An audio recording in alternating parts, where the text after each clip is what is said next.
Good morning every one. എല്ലാ പ്രിയപ്പെട്ട കൂട്ടുകാർക്കും അക്കാഡമിക്സ് PSCയുടെ മറ്റൊരു എപ്പിസോഡിലേക്ക് ഹാർദമായിട്ടുള്ള സ്വാഗതം. നമ്മൾ മറ്റൊരു വീക്ക്ലി സാറ്റർഡേ ടെസ്റ്റിൻ്റെ ഡിസ്കഷന് വേണ്ടിയിട്ട് നമ്മളിവിടെ എത്തിയിരിക്കുകയാണ്. സെക്രട്ടേറിയറ്റ് അസിസ്റ്റന്റ് പരീക്ഷയുമായി ബന്ധപ്പെട്ടിട്ടുള്ള സ്റ്റഡി പ്ലാനുമായി ബന്ധപ്പെട്ടിട്ടാണ് നമ്മൾ ഈ ഒരു വീക്ക്ലി സാറ്റർഡേ ടെസ്റ്റ് നടത്തിയിരുന്നത്. 31 ചോദ്യങ്ങളാണ് നിങ്ങൾക്ക് നമ്മൾ തന്നിട്ടുണ്ടായിരുന്നത്. ഈ 31 ചോദ്യങ്ങൾ കഴിഞ്ഞ വീക്കിൽ നമ്മൾ ചർച്ച ചെയ്ത, അതായത് 9ാമത്തെ വീക്ക് ആണ് നമ്മുടെ ഇപ്പോൾ സ്റ്റഡി പ്ലാൻ അവസാനിക്കുന്നത്. 9ാമത്തെ വീക്കിൽ നിങ്ങൾക്ക് തന്ന ടോപ്പിക്കുകളുമായി ബന്ധപ്പെട്ടിട്ടുള്ള ചർച്ചകളാണ് നമ്മൾ നടത്തുന്നത്. ക്വസ്റ്റ്യൻസ് ആണ് നിങ്ങൾക്ക് തന്നിരുന്നത്. ആ ക്വസ്റ്റ്യൻസ് നിങ്ങൾ കുറേയധികം ആളുകൾ അറ്റംപ്റ്റ് ചെയ്തിട്ടുണ്ട്, എക്സാം എഴുതിയിട്ടുണ്ട്.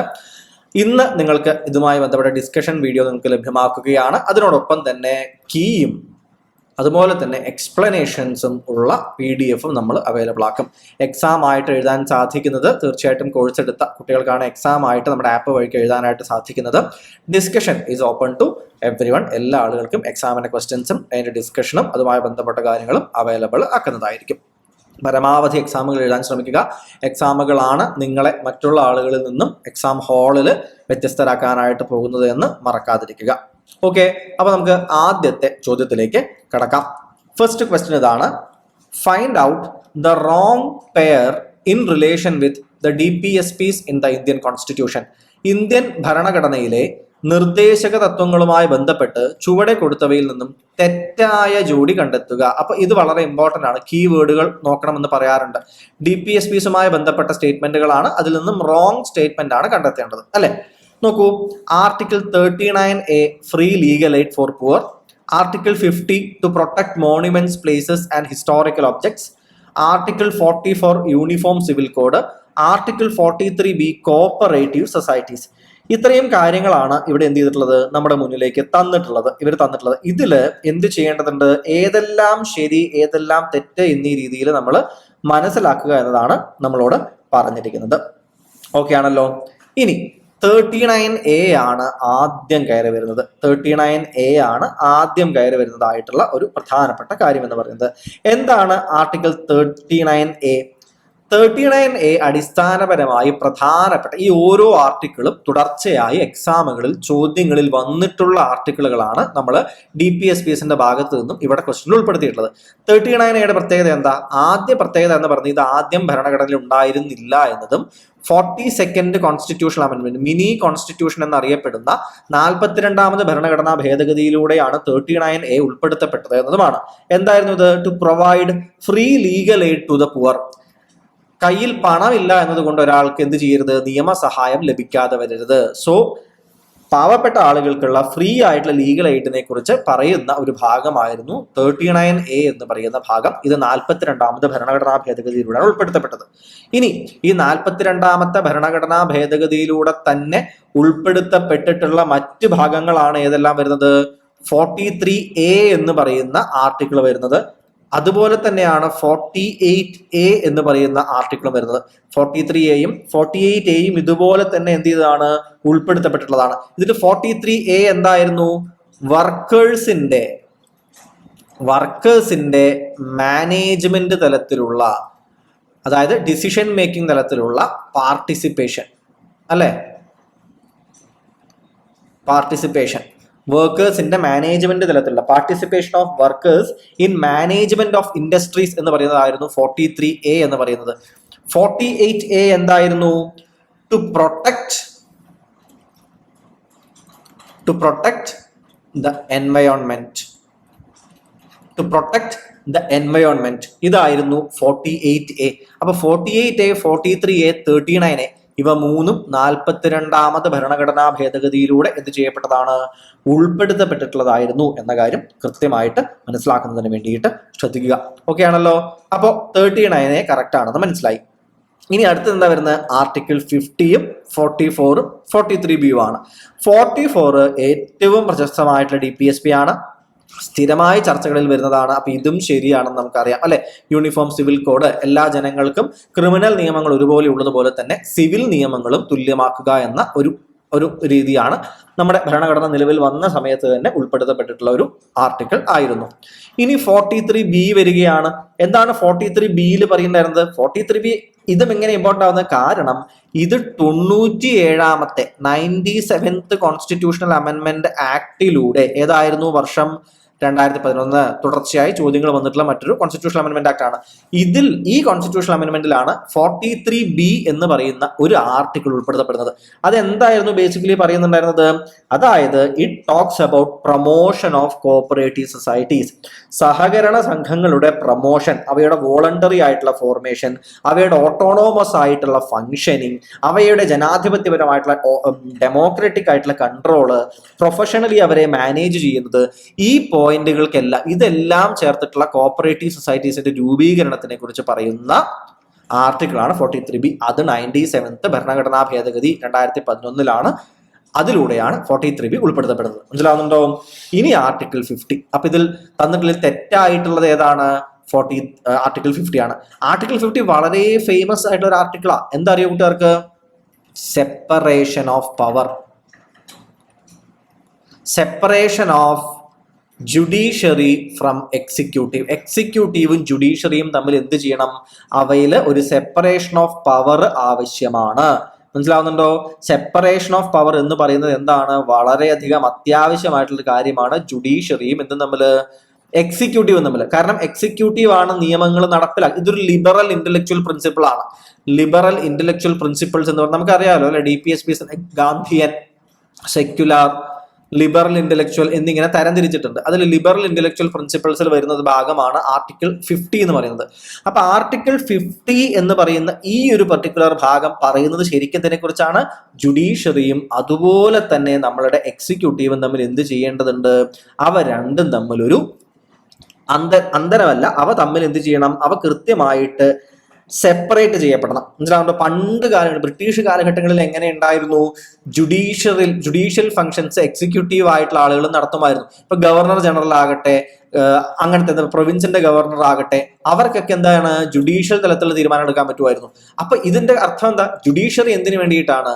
ഉദ്യോഗസ്ഥ തലത്തിലുള്ള അല്ലെങ്കിൽ അധികാരം കയ്യിലുള്ള ആളുകൾ എന്തെങ്കിലും ഒരു രീതിയിൽ തെറ്റ് ചെയ്തു കഴിഞ്ഞാൽ അത് ചോദ്യം ചെയ്യാനാണ് ജുഡീഷ്യറി. അപ്പൊ ഇതേ ആള് തന്നെ ഇവിടെയും ജുഡീഷ്യറിയിൽ തീരുമാനിക്കാനിരുന്നാലോ? മനസ്സിലാവുന്നുണ്ടോ? ഇയാൾ കാണിച്ച പ്രശ്നം പറയാൻ വേണ്ടി നമ്മൾ പോകുമ്പോൾ അവിടെ ഇത് കേൾക്കാനിരിക്കുന്നത് ഇയാൾ തന്നെ. മനസ്സിലാവുന്നുണ്ടോ? അപ്പൊ അത് പറ്റില്ല. എക്സിക്യൂട്ടീവ് വിങ് എന്ന് പറയുന്നത് ജുഡീഷ്യൽ വിങ്ങിൽ നിന്നും സെപ്പറേറ്റ് ചെയ്യപ്പെടണം എന്ന് പറയുന്ന ആർട്ടിക്കിളാണ് 50. അതുകൊണ്ട് ഇതാണ് തെറ്റായിട്ടുള്ളത്. Protection of monuments, places and historical objects എന്ന് പറയുന്നത് 49 ആണ്. 49 article 49 protection of monuments, state shall protect every monument or place of artistic or historic interest എന്ന് പറയുന്നത് ഏതാണ്? 49th ആർട്ടിക്കിൾ ആണ് എന്ന കാര്യം മനസ്സിലാക്കാനായിട്ട് ശ്രദ്ധിക്കുക.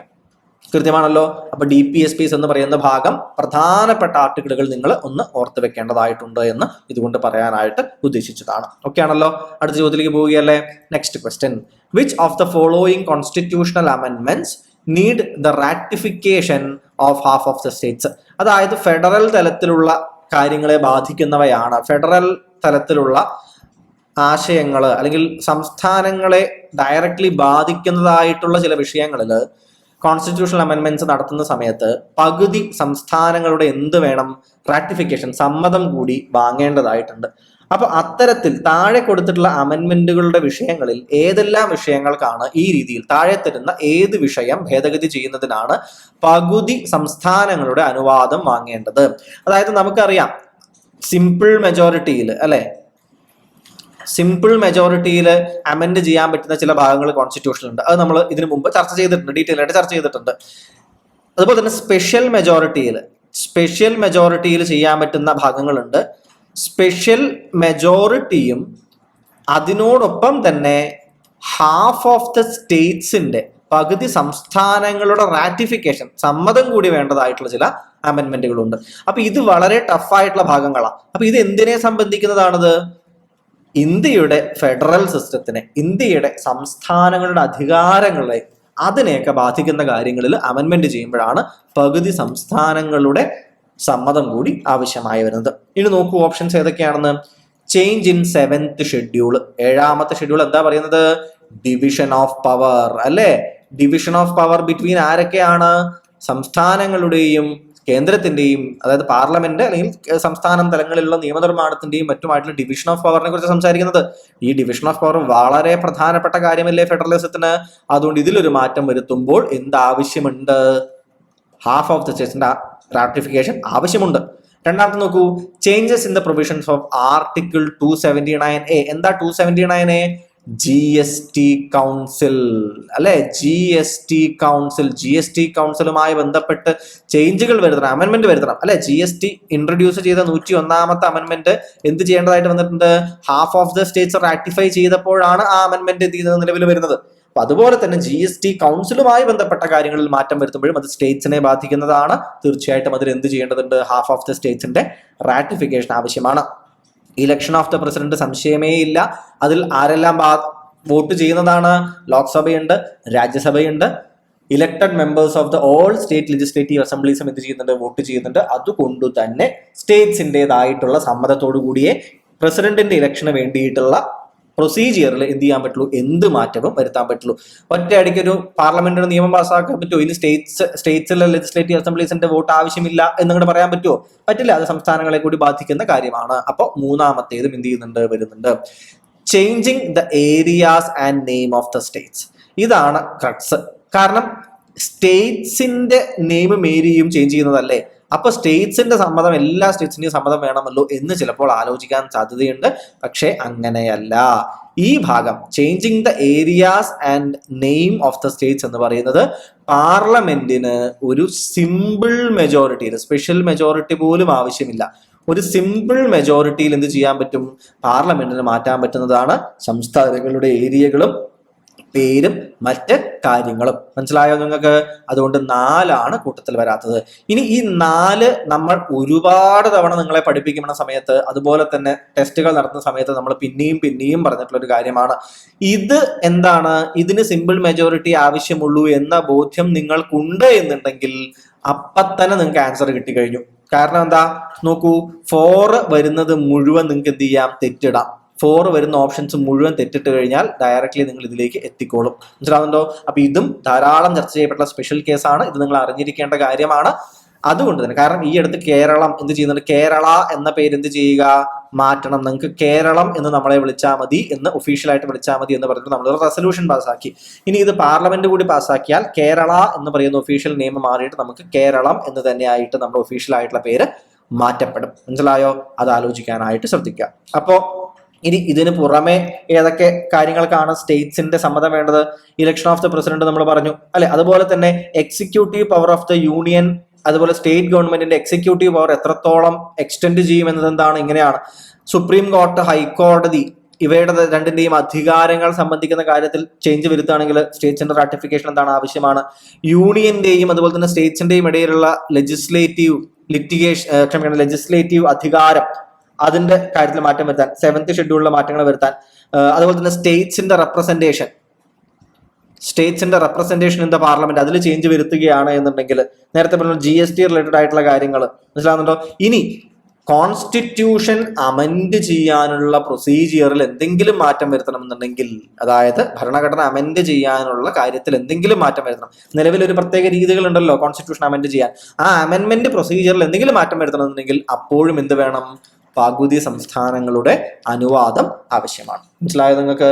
സോ ഈ കാര്യങ്ങൾ വളരെ കൃത്യമായിട്ട് ആലോചിക്കാനായിട്ട് ശ്രദ്ധിക്കുക. അടുത്ത ചോദ്യത്തിലേക്ക് പോവുകയാണ്. Consider the following statements. The minimum age to become a member of panchayat is 25 years. ആണോ? അല്ല. നമുക്കറിയാം പഞ്ചായത്തിലെ ഒരു മെമ്പർ ആവണമെന്നുണ്ടെങ്കിൽ 21 വയസ്സാണ് വേണ്ടത്. അത് പറയുന്നുണ്ട്, പ്രത്യേകം എടുത്ത് പറയുന്നുണ്ട് അല്ലെ. അതായത് എന്തൊക്കെയാണ് ഒരു പഞ്ചായത്ത് മെമ്പർ ആവാനുള്ള എന്താ പറയുക ക്വാളിഫിക്കേഷൻ ചോദിക്കുന്ന സമയത്ത് ഒരു MLA ആവാൻ വേണ്ട അതേ ക്വാളിഫിക്കേഷൻസ് എന്നാണ് പറയുന്നത്. എന്നിട്ട് അതിനോടൊപ്പം ഒരു ലൈൻ ആഡ് ചെയ്യുക. എന്താണ്? ഇതില് 21 വയസ്സ് അയാൾക്ക് ആയിട്ടുണ്ടെന്നുണ്ടെങ്കിൽ എന്ത് ചെയ്യേണ്ടതില്ല? അയാൾക്ക് 25 വയസ്സായിട്ടില്ല എന്നത് കണക്കാക്കേണ്ടതില്ല എന്ന് പറയുന്നുണ്ട്. MLA ആവാൻ എത്രയാണ് മിനിമം ഏജ്? 25 വയസ്സാണ് വേണ്ടത് അല്ലെ. അപ്പൊ MLA ആവാനുള്ള അതേ ക്വാളിഫിക്കേഷൻസ് എന്ന് പറഞ്ഞ് ഒരു കാര്യം കൂടി ആഡ് ചെയ്യാണ്. 25 വയസ്സ് എന്നത് നോക്കേണ്ട ആവശ്യമില്ല. 21 വയസ്സുണ്ട് എന്നുണ്ടെങ്കിൽ അയാൾക്ക് മെമ്പർ ആവാമെന്ന് പ്രത്യേകം പറയുന്നുണ്ട്. ഇങ്ങനെ ഒരു സ്പെഷ്യൽ പ്രൊവിഷൻ ആയതുകൊണ്ടാണ് ഈ ഒരു സ്റ്റേറ്റ്മെന്റ് നമ്മളിവിടെ ഉൾപ്പെടുത്തിയത്. സോ ഒരു പഞ്ചായത്ത് മെമ്പർ ആവാൻ വേണ്ട വയസ്സ് എത്രയാണ്? 21 വയസ്സ്. അപ്പൊ 1 തെറ്റെന്ന് കണ്ടു അല്ലെ. ഇനി കറക്റ്റ് ആയിട്ടുള്ളതല്ലേ ഇവിടെ മൊത്തം പറയുന്നത്. 1 തെറ്റാണെന്ന് മനസ്സിലായതോട് കൂടിയിട്ട് നമ്മൾ എന്ത് ചെയ്തു? 2 സാധനങ്ങൾ കളഞ്ഞു കഴിഞ്ഞു നമ്മൾ അല്ലെ. 2 എണ്ണം നമ്മൾ എന്ത് ചെയ്ത് കഴിഞ്ഞു? കളഞ്ഞു കഴിഞ്ഞു. ഇനി നോക്കൂ, article 243ZD is about district planning committee. District planning committee ആണ് നമ്മുടെ പഞ്ചായത്ത് രാജ് സിസ്റ്റം എടുത്തു കഴിഞ്ഞാൽ അതിൽ ഏറ്റവും പ്രധാനപ്പെട്ട ഒരു ബോഡി വരുന്നത്. അതുകൊണ്ട് ഈ ആർട്ടിക്കിൾ ഒരുപാട് തവണ ചോദ്യങ്ങളായി വന്നിട്ടുണ്ട്, അതുകൊണ്ടാണ് ഇത് ഉൾപ്പെടുത്തിയത്. മനസ്സിലാവുന്നുണ്ടോ? പക്ഷെ ഇത് ടഫ് ആയിരിക്കാം, ചിലപ്പോൾ ചിലർ ഇത് ശ്രദ്ധിച്ചിട്ടുണ്ടാവില്ലായിരിക്കാം. പക്ഷെ district planning committee is A very important എന്താ പറയുക decision making body, planning body. അതുകൊണ്ട് ഈ ആർട്ടിക്കിൾ നിങ്ങൾ അറിഞ്ഞിരിക്കണം. ഈ സ്റ്റേറ്റ്മെന്റ് ശരിക്കും ശരിയായിട്ടുള്ള സ്റ്റേറ്റ്മെന്റ് ആണ്. മനസ്സിലാവുന്നത് നിങ്ങൾക്ക്? നോക്കൂ, 1 തെറ്റുമാണ് 2 ശരിയാണെന്ന് പറഞ്ഞാൽ ആൻസർ കിട്ടിക്കഴിഞ്ഞു. കാരണം 1 തെറ്റെന്ന് കണ്ടപ്പോൾ ഇത് 2 നമ്മൾ കളഞ്ഞു. ഇനി ഈ 2 ഓപ്ഷനാണുള്ളത്. 2 ശരിയെന്ന് കൂടി കിട്ടിക്കഴിഞ്ഞാൽ 2 ഉള്ളത് ഇനി ഏത് മാത്രമേ ഉള്ളൂ? ഇത് മാത്രമേ ഉള്ളൂ. നമുക്ക് ആൻസർ കിട്ടിക്കഴിഞ്ഞു. മനസ്സിലാവുന്നുണ്ടോ നിങ്ങൾക്ക്? അപ്പൊ ആദ്യത്തെ 2 മാത്രം അറിഞ്ഞാൽ നമുക്ക് എന്ത് ചെയ്യാം? ബാക്കിയൊക്കെ എലിമിനേറ്റ് ചെയ്ത് കളയാം. ബാക്കി എല്ലാം എലിമിനേറ്റ് ചെയ്ത് കളയാൻ പറ്റും. മനസ്സിലാവുണ്ടോ? സോ 4 സ്റ്റേറ്റ്മെന്റ് വായിക്കേണ്ട ആവശ്യം പോലും ഇല്ല എന്നതാണ് അതിന്റെ അർത്ഥം എന്ന് പറയുന്നത്. മനസ്സിലായോ നിങ്ങൾക്ക്? ഇനി അടുത്ത ഭാഗത്തേക്ക് നോക്കൂ, 3ാമത്തെ നോക്കൂ. Reservation of OBC communities is A mandatory provisions for panchayat. അപ്പോൾ ഈ ചോദ്യം ഉൾപ്പെടുത്താൻ വേണ്ടി ഈ സ്റ്റേറ്റ്മെന്റ് ഉൾപ്പെടുത്തിയപ്പോൾ നിങ്ങളോട് പറയാനായിട്ട് ശ്രമിക്കുന്ന കാര്യം എന്താണ്? ശ്രമിക്കുന്ന കാര്യം എത്രയേ ഉള്ളൂ, വെരി സിമ്പിൾ ആണ്. മാൻഡേറ്ററി പ്രൊവിഷൻസ് പഞ്ചായത്തുമായി ബന്ധപ്പെട്ടത് നിങ്ങൾ പഠിച്ചിരിക്കണം, അതാണ് ഉദ്ദേശിക്കുന്നത്. മനസ്സിലാവുന്നുണ്ടോ? എന്തൊക്കെയാണ് മാൻഡേറ്ററി ആയിട്ട് ഒരു പഞ്ചായത്തിലെ കാര്യങ്ങൾ? മാൻഡേറ്ററി കാര്യങ്ങൾ കുറച്ചെണ്ണം ഉണ്ട്. അതിൽ റിസർവേഷന്റെ കാര്യം വരുന്ന സമയത്ത് എന്താ അറിയോ നിങ്ങൾക്ക്? വുമൺ റിസർവേഷൻ, സ്ത്രീകളുടെ റിസർവേഷൻ മാൻഡേറ്ററി ചെയ്തിരിക്കണം, 1/3 ചെയ്തിരിക്കണം. SC/ST കമ്മ്യൂണിറ്റിയുടെയും എന്താണ് മാൻഡേറ്ററിയാ, അവരുടെ അക്കോർഡിംഗ് ടു ദെയർ പോപ്പുലേഷൻ അവർക്ക് ആ സീറ്റ് എന്ത് ചെയ്യണം? മെമ്പർമാർ എന്ന തലത്തിലും ചെയർമാൻഷിപ്പിലും എന്ത് ചെയ്യണം? റിസർവ് ചെയ്തിരിക്കണം. വിമണും SC/STയുമാണ് മാൻഡേറ്ററി. OBC മാൻഡേറ്ററി അല്ല, അത് ഓരോ സംസ്ഥാനങ്ങൾക്കും തീരുമാനിക്കാം. OBC കമ്മ്യൂണിറ്റിയുടെ റെപ്രസെന്റേഷൻ അധികാര സ്ഥാപനങ്ങളിൽ അനുസരിച്ച് ലോക്കൽ ലെവൽ ബോഡികളിലുള്ള റെപ്രസെന്റേഷന്റെ തോതനുസരിച്ച് നോക്കിയിട്ട് എന്ത് തീരുമാനിക്കാം? OBC കമ്മ്യൂണിറ്റിക്ക് മാൻഡേറ്ററി ആയി കൊടുക്കണോ കൊടുക്കണ്ടേ? പക്ഷെ മാൻഡേറ്ററി അല്ല, അത് ഓപ്ഷണൽ ആണ് എന്ന കാര്യം മനസ്സിലാക്കാൻ ശ്രദ്ധിക്കുക. മനസ്സിലാവുന്നുണ്ടോ? സോ ഇത് തെറ്റാണ്. അപ്പൊ 1ഉം 3ഉം തെറ്റാണ് അല്ലെ? അപ്പൊ 1ഉം 3ഉം ഉള്ളത് വരില്ല എന്ന് നമുക്ക് മനസ്സിലാക്കിയാലും മതി. കാരണം ഇതും നിങ്ങൾ അറിഞ്ഞിരിക്കേണ്ട കാര്യമാണ്, മാൻഡേറ്ററി പ്രൊവിഷൻസ് എന്തൊക്കെയാണെന്നുള്ളത്. ഇനി ഞാൻ പറയാം ഓരോന്നോരോന്നായിട്ട്. അറിയാത്ത ആളുകൾ ഉണ്ട് എന്നുണ്ടെങ്കിൽ കൃത്യമായിട്ട് എന്ത് ചെയ്തോളൂ? എഴുതി എടുക്കാനായിട്ട് ശ്രദ്ധിക്കുക. എന്തൊക്കെയാണ് mandatory provision, compulsory provision, mandatory provision എന്ന് പറയും. 1ാമത്തെ കാര്യം എന്ന് പറയുന്നത് ഗ്രാമസഭകൾ രൂപീകരിച്ചിരിക്കണം. 1ാമത്തെ മാൻഡേറ്ററി പ്രൊവിഷൻ ആണ്. മനസ്സിലാവുന്നുണ്ടോ? 2ാമത്തെ കാര്യം എന്ന് പറയുന്നത് establishment of village intermediary and district panchayat. പഞ്ചായത്തുകള് 3 tier ആയിട്ട് വില്ലേജ് തലത്തില്, ഇന്റർമീഡിയറി തലത്തില്, അതുപോലെ തന്നെ ജില്ലാ തലത്തിൽ 3 tier ഫോം ഉണ്ടാക്കണം. ഇത് ചില സംസ്ഥാനങ്ങളുടെ പോപ്പുലേഷൻ അനുസരിച്ച് ചില സംസ്ഥാനങ്ങൾക്ക് എക്സെപ്ഷൻസ് കൊടുക്കും. അല്ലാത്ത സ്ഥലങ്ങളിലെല്ലാം 3 tier സ്ട്രക്ചറിൽ എന്ത് ചെയ്യണം? ഈ രീതിയിൽ ഉണ്ടാക്കേണ്ടതുണ്ട് എന്ന് പ്രത്യേകം പറഞ്ഞു. ഇതും എന്താണ്? മാൻഡേറ്ററി ആണ്, കമ്പൽസറി ആണ്. ഇനി അടുത്തേതാ? ഈ 3 tiers എന്ത് ചെയ്യണം? ഡയറക്റ്റ് ആയിട്ടുള്ള ഇലക്ഷൻസ് നടത്തണം. മാൻഡേറ്ററി ആണ്. മനസ്സിലാവുന്നുണ്ടോ? മാൻഡേറ്ററി ആണ്. ഓക്കെ അല്ലേ? സംശയമില്ലല്ലോ? കൃത്യമാണല്ലോ? ഇനി അതുപോലെ തന്നെ ഇൻഡയറക്റ്റ് ആയിട്ടുള്ള ഇലക്ഷൻ. എവിടൊക്കെയാ ഇൻഡയറക്റ്റ് ആയിട്ടുള്ള ഇലക്ഷൻ അറിയോ? ചെയർമാൻ പോസ്റ്റില്ലേ? ചെയർമാൻ അല്ലെങ്കിൽ ചെയർപേഴ്സൺ പോസ്റ്റുകളിൽ. അത് ഏതൊക്കെ ലെവലിലേക്കാ? ഇന്റർമീഡിയറി, അതായത് ബ്ലോക്ക് പഞ്ചായത്തും അതുപോലെ തന്നെ ഡിസ്ട്രിക്ട് തലത്തിലും. ഇവിടേക്കുള്ള ചെയർപേഴ്സൺമാരെ ഇൻഡയറക്റ്റ് ഇലക്ഷൻ, അത് ജനങ്ങൾ നേരിട്ട് തിരഞ്ഞെടുക്കല്ല, തിരഞ്ഞെടുക്കപ്പെട്ട അംഗങ്ങൾ തന്നെ എന്ത് ചെയ്യുക? തിരഞ്ഞെടുക്കുക. മനസ്സിലാവുന്നുണ്ടോ? അടുത്തത് 21 years പ്രായം. അംഗങ്ങൾക്ക് 21 years എന്ന് പറയുന്ന പ്രായം എന്താണ്? മാൻഡേറ്ററി ആണ്. പിന്നെ നമ്മൾ പറഞ്ഞ ഇത് രണ്ടും എന്താണ്? 6ാമത്തേത് വിമൺ റിസർവേഷൻ, 7ാമത്തേത് SC/ST റിസർവേഷൻ മാൻഡേറ്ററി ആണ്, ചെയ്തിരിക്കണം. 8ാമത്തെ പോയിന്റ് എന്താണെന്ന് അറിയാമോ? 5 years ആയിരിക്കണം ഒരു പഞ്ചായത്തിന്റെ കാലാവധി. 5 years കഴിഞ്ഞാൽ എന്ത് ചെയ്യണം? ഇലക്ഷൻ നടത്തിയിരിക്കണം. മനസ്സിലാവുക? 5 വർഷമാണ് കാലാവധി. അതെന്ത് ചെയ്യണം? ഇലക്ഷൻസ് എന്ത് ചെയ്യണം? നടത്തിയിരിക്കണം. ഇനി 5 വർഷത്തിന് മുമ്പ് ഈ പഞ്ചായത്തിനെ പിരിച്ചുവിട്ടാൽ 6 മാസത്തിന്റെ ഉള്ളിൽ വിത്തിൻ 6 months എന്ത് ചെയ്യണം? ഇലക്ഷൻ നടത്തിയിരിക്കണം. വിത്തിൻ 6 months എന്ത് ചെയ്യണം? ഇലക്ഷൻ നടത്തിയിരിക്കണം. മനസ്സിലാവുന്നുണ്ടോ? ഇത് മാൻഡേറ്ററി പ്രൊവിഷൻ ആണ്. ഇതെന്താണ്? മാൻഡേറ്ററി പ്രൊവിഷൻ ആണ്. 9ാമത്തേത് എന്ന് പറയുന്നത് ഒരു സ്റ്റേറ്റ് ഇലക്ഷൻ കമ്മീഷനെ രൂപീകരിക്കണം. പഞ്ചായത്തിലേക്കുള്ള ഇലക്ഷൻസ് നോക്കാനും കൃത്യമായി നടത്താനും വേണ്ടിയിട്ട് ഒരു സ്റ്റേറ്റ് ഇലക്ഷൻ കമ്മീഷൻ എന്ത് ചെയ്യണം? നിർമ്മിച്ചിരിക്കണം. 10ാമത്തേത് എന്താണ്? സ്റ്റേറ്റ് ഫൈനാൻസ് കമ്മീഷനെ എന്ത് ചെയ്യുക? നിയമിക്കുക. സ്റ്റേറ്റ് ഫൈനാൻസ് കമ്മീഷനെ എന്ത് ചെയ്യേണ്ടതുണ്ട്? നിങ്ങൾ 5 വർഷം കൂടുന്ന സമയത്ത് എന്ത് ചെയ്യേണ്ടതുണ്ട്? നിയമിക്കേണ്ടതുണ്ട്. മനസ്സിലാവുന്നുണ്ടോ? ഇങ്ങനെ 10 കമ്പൽസറി പ്രൊവിഷൻസ് നമുക്ക് കാണാൻ സാധിക്കുന്നുണ്ട്. ഈ പ്രൊവിഷൻസ് അല്ലാതെയുള്ള പ്രൊവിഷൻസ് ഒക്കെ എന്താണ്? അവയൊക്കെ വോളണ്ടറി പ്രൊവിഷൻസ് ആണ്. വേണമെങ്കിൽ ചെയ്യാം, വേണമെങ്കിൽ ചെയ്യണ്ട. ഇപ്പോ OBC ക്ലാസ്സിന് എന്ത് ചെയ്യുക? റിസർവേഷൻ കൊടുക്കണോ? നോക്കിയിട്ട് ചെയ്താൽ മതി. ഏതൊക്കെ പ്രത്യേകിച്ച് ഫൈനാൻഷ്യൽ ആയിട്ട് എന്തെങ്കിലും പവറുകൾ പഞ്ചായത്തിന് കൊടുക്കണോ? നോക്കിയിട്ട് വേണമെങ്കിൽ ചെയ്താൽ മതി. മനസ്സിലാവുന്നുണ്ടോ?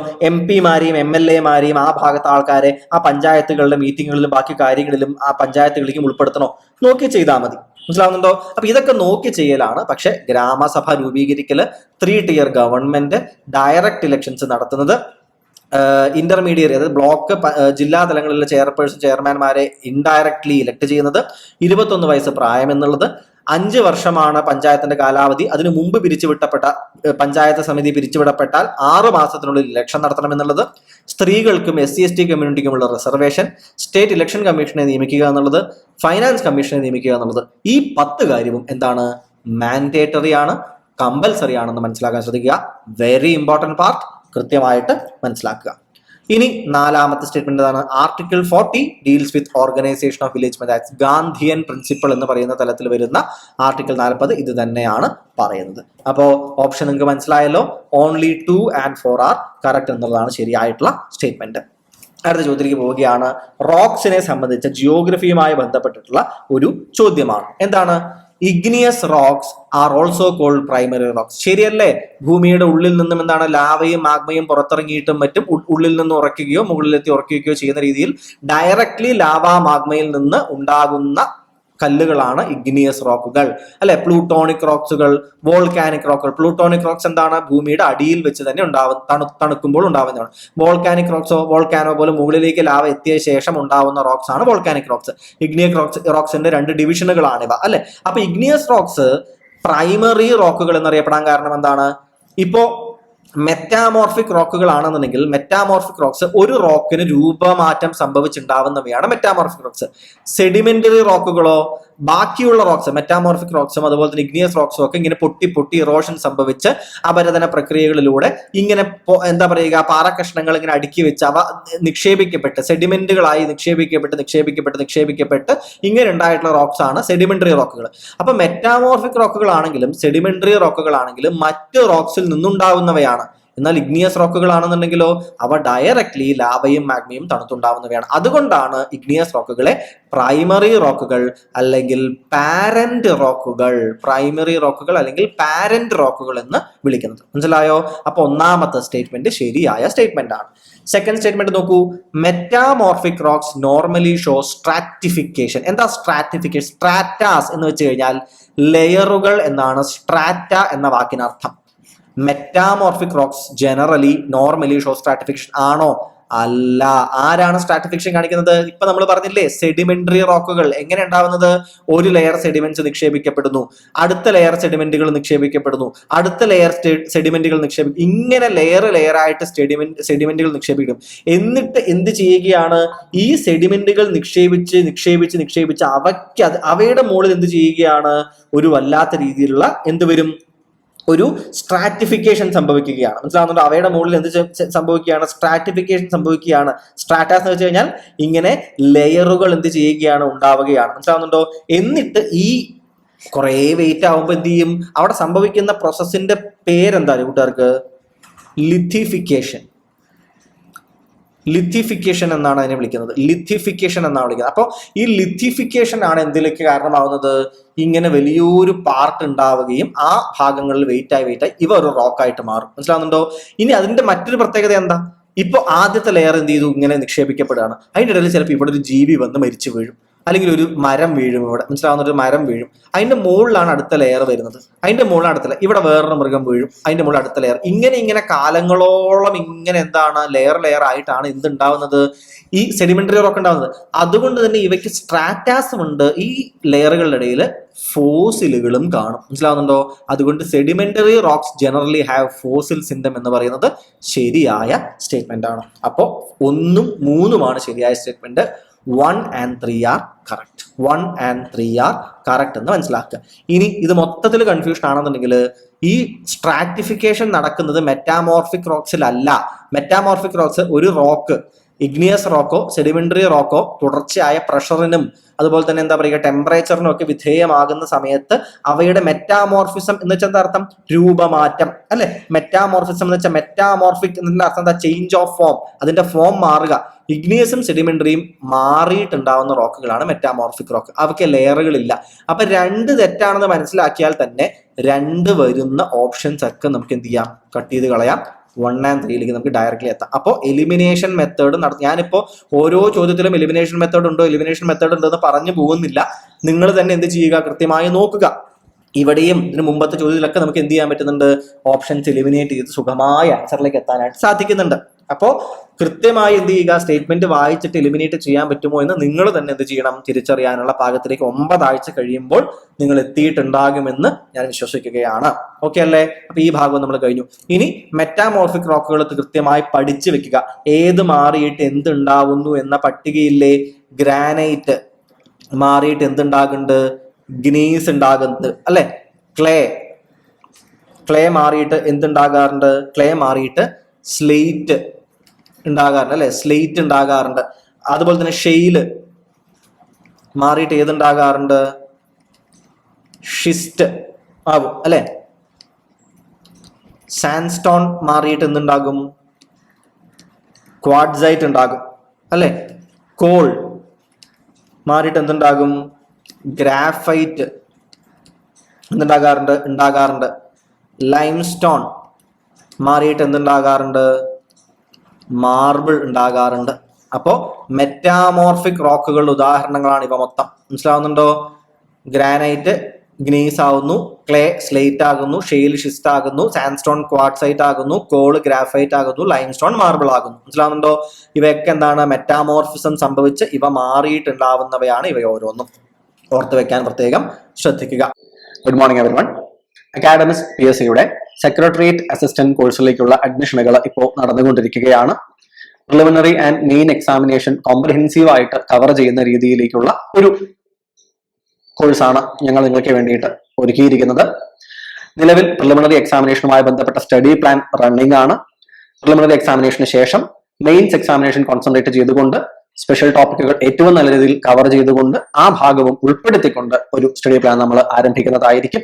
ഈ സ്റ്റഡി പ്ലാനിൽ Tuesday, Thursday, weekly and monthly ടെസ്റ്റുകൾ മുഴുവനായി പഠിക്കുന്ന ഭാഗങ്ങൾ കവർ ചെയ്ത് റിവിഷൻ നടത്തി പോകാനായിട്ട് നിങ്ങൾക്ക് വേണ്ടി നമ്മൾ അവൈലബിൾ ആക്കുന്നതായിരിക്കും. ഇതിന് പുറമെയാണ് ഓരോ വിഷയവുമായി ബന്ധപ്പെട്ടിട്ടുള്ള സബ്ജക്ട് വൈസ് ടെസ്റ്റുകൾ, സെക്ഷണൽ ടെസ്റ്റുകൾ, കോംപ്രിഹെൻസീവ് ആയിട്ടുള്ള ടോപ്പിക് ലെവൽ ടെസ്റ്റുകളും ഫുൾ ടെസ്റ്റുകളും നമ്മൾ നിങ്ങൾക്കായിട്ട് നൽകുന്നത്.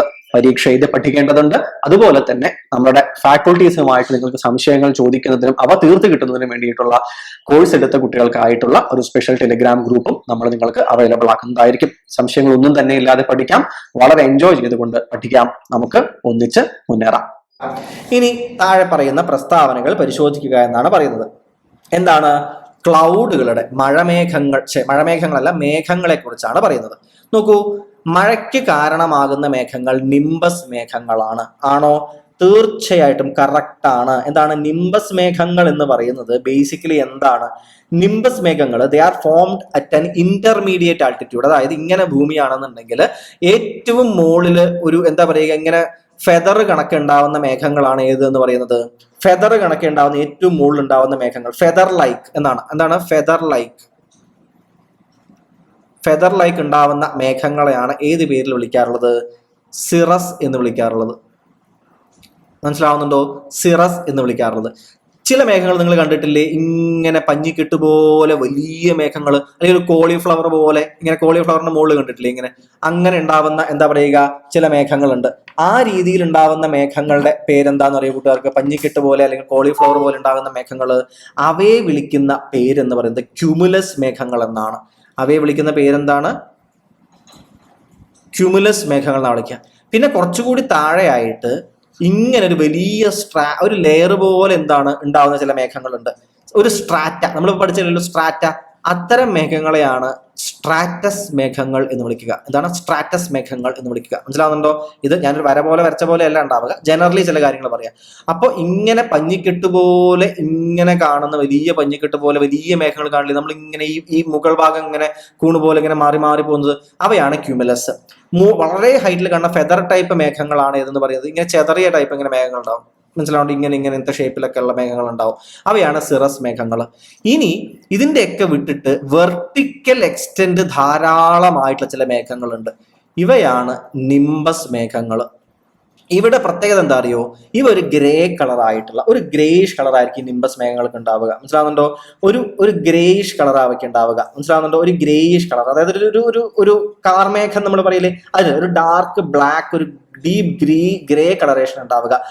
വളരെ ഡെൻസ് ആയിട്ടുള്ള, ഇങ്ങനെ ഈ മേഘങ്ങളൊക്കെ എന്താ വെള്ളത്തുള്ളികളാണ് അല്ലെ? അപ്പൊ ഈ വെള്ളത്തുള്ളികൾ വളരെ ഡെൻസ് ആയിട്ട് നിൽക്കുന്ന, സൂര്യപ്രകാശം ഇതിലേക്ക് വന്നാൽ ഇത് ചിലപ്പോൾ കടന്നു വരില്ല, അപ്പൊ സൂര്യപ്രകാശത്തിനെ മറക്കുന്നില്ല. നമ്മൾ കറിയിലെ കാർമേഘം മുകളിൽ വരുമ്പോൾ സമയത്ത് മൊത്തം ഇരുട്ടാവില്ലേ താഴത്ത്, അത് തന്നെ. മനസ്സിലാവുന്നുണ്ടോ? അപ്പൊ ഇത്തരത്തിലുള്ള ഇവയാണ് എന്ത് ചെയ്യുന്നത്, ഇവയിൽ നിന്നാണ് വെള്ളത്തുള്ളികൾ ഡെൻസിറ്റി കൂടി കൂടി കൂടി കൂടി കൂടി അവസാനം എന്തായിട്ട് പുറത്തേക്ക് വരുന്നത്? മഴയായിട്ട് പുറത്തേക്ക് വരുന്നത്. മനസ്സിലാവുന്നുണ്ടോ? സോ മഴയ്ക്ക് കാരണമാകുന്ന മേഘങ്ങൾ നിംബസ് മേഘങ്ങൾ. ശരിയായ സ്റ്റേറ്റ്മെന്റ്. പഞ്ഞിക്കെട്ടുകൾ പോലെ കോളിഫ്ലവർ ആകൃതിയിൽ കാണുന്നവ ഏതാണ്? ക്യുമുലസ് മേഘങ്ങൾ അല്ലേ? നമ്മൾ പറഞ്ഞില്ലേ ഇവിടെ ക്യുമുലസ് മേഘങ്ങൾ എന്ന്? ശരിയായ സ്റ്റേറ്റ്മെന്റ്. താഴ്ന്ന വിധാനങ്ങളിൽ പാളിയായി പരന്നു കാണുന്നവ സ്ട്രാറ്റസ്. പറഞ്ഞില്ലേ സ്ട്രാറ്റസ് കുറച്ചുകൂടി താഴെ പാളിയായിട്ട് കാണുന്നവ സ്ട്രാറ്റസ്. അപ്പോൾ 3 സ്റ്റേറ്റ്മെന്റുകളും ശരിയാണ്. എല്ലാം ശരി എന്ന് പറയുന്നതാണ് ഇവിടെ ശരിക്കുള്ള ആൻസർ ആയിട്ട് വരുന്നത്. ഓക്കെ ആണേ? ഇനി താഴെ കൊടുത്ത പ്രസ്താവനകൾ നോക്കുക.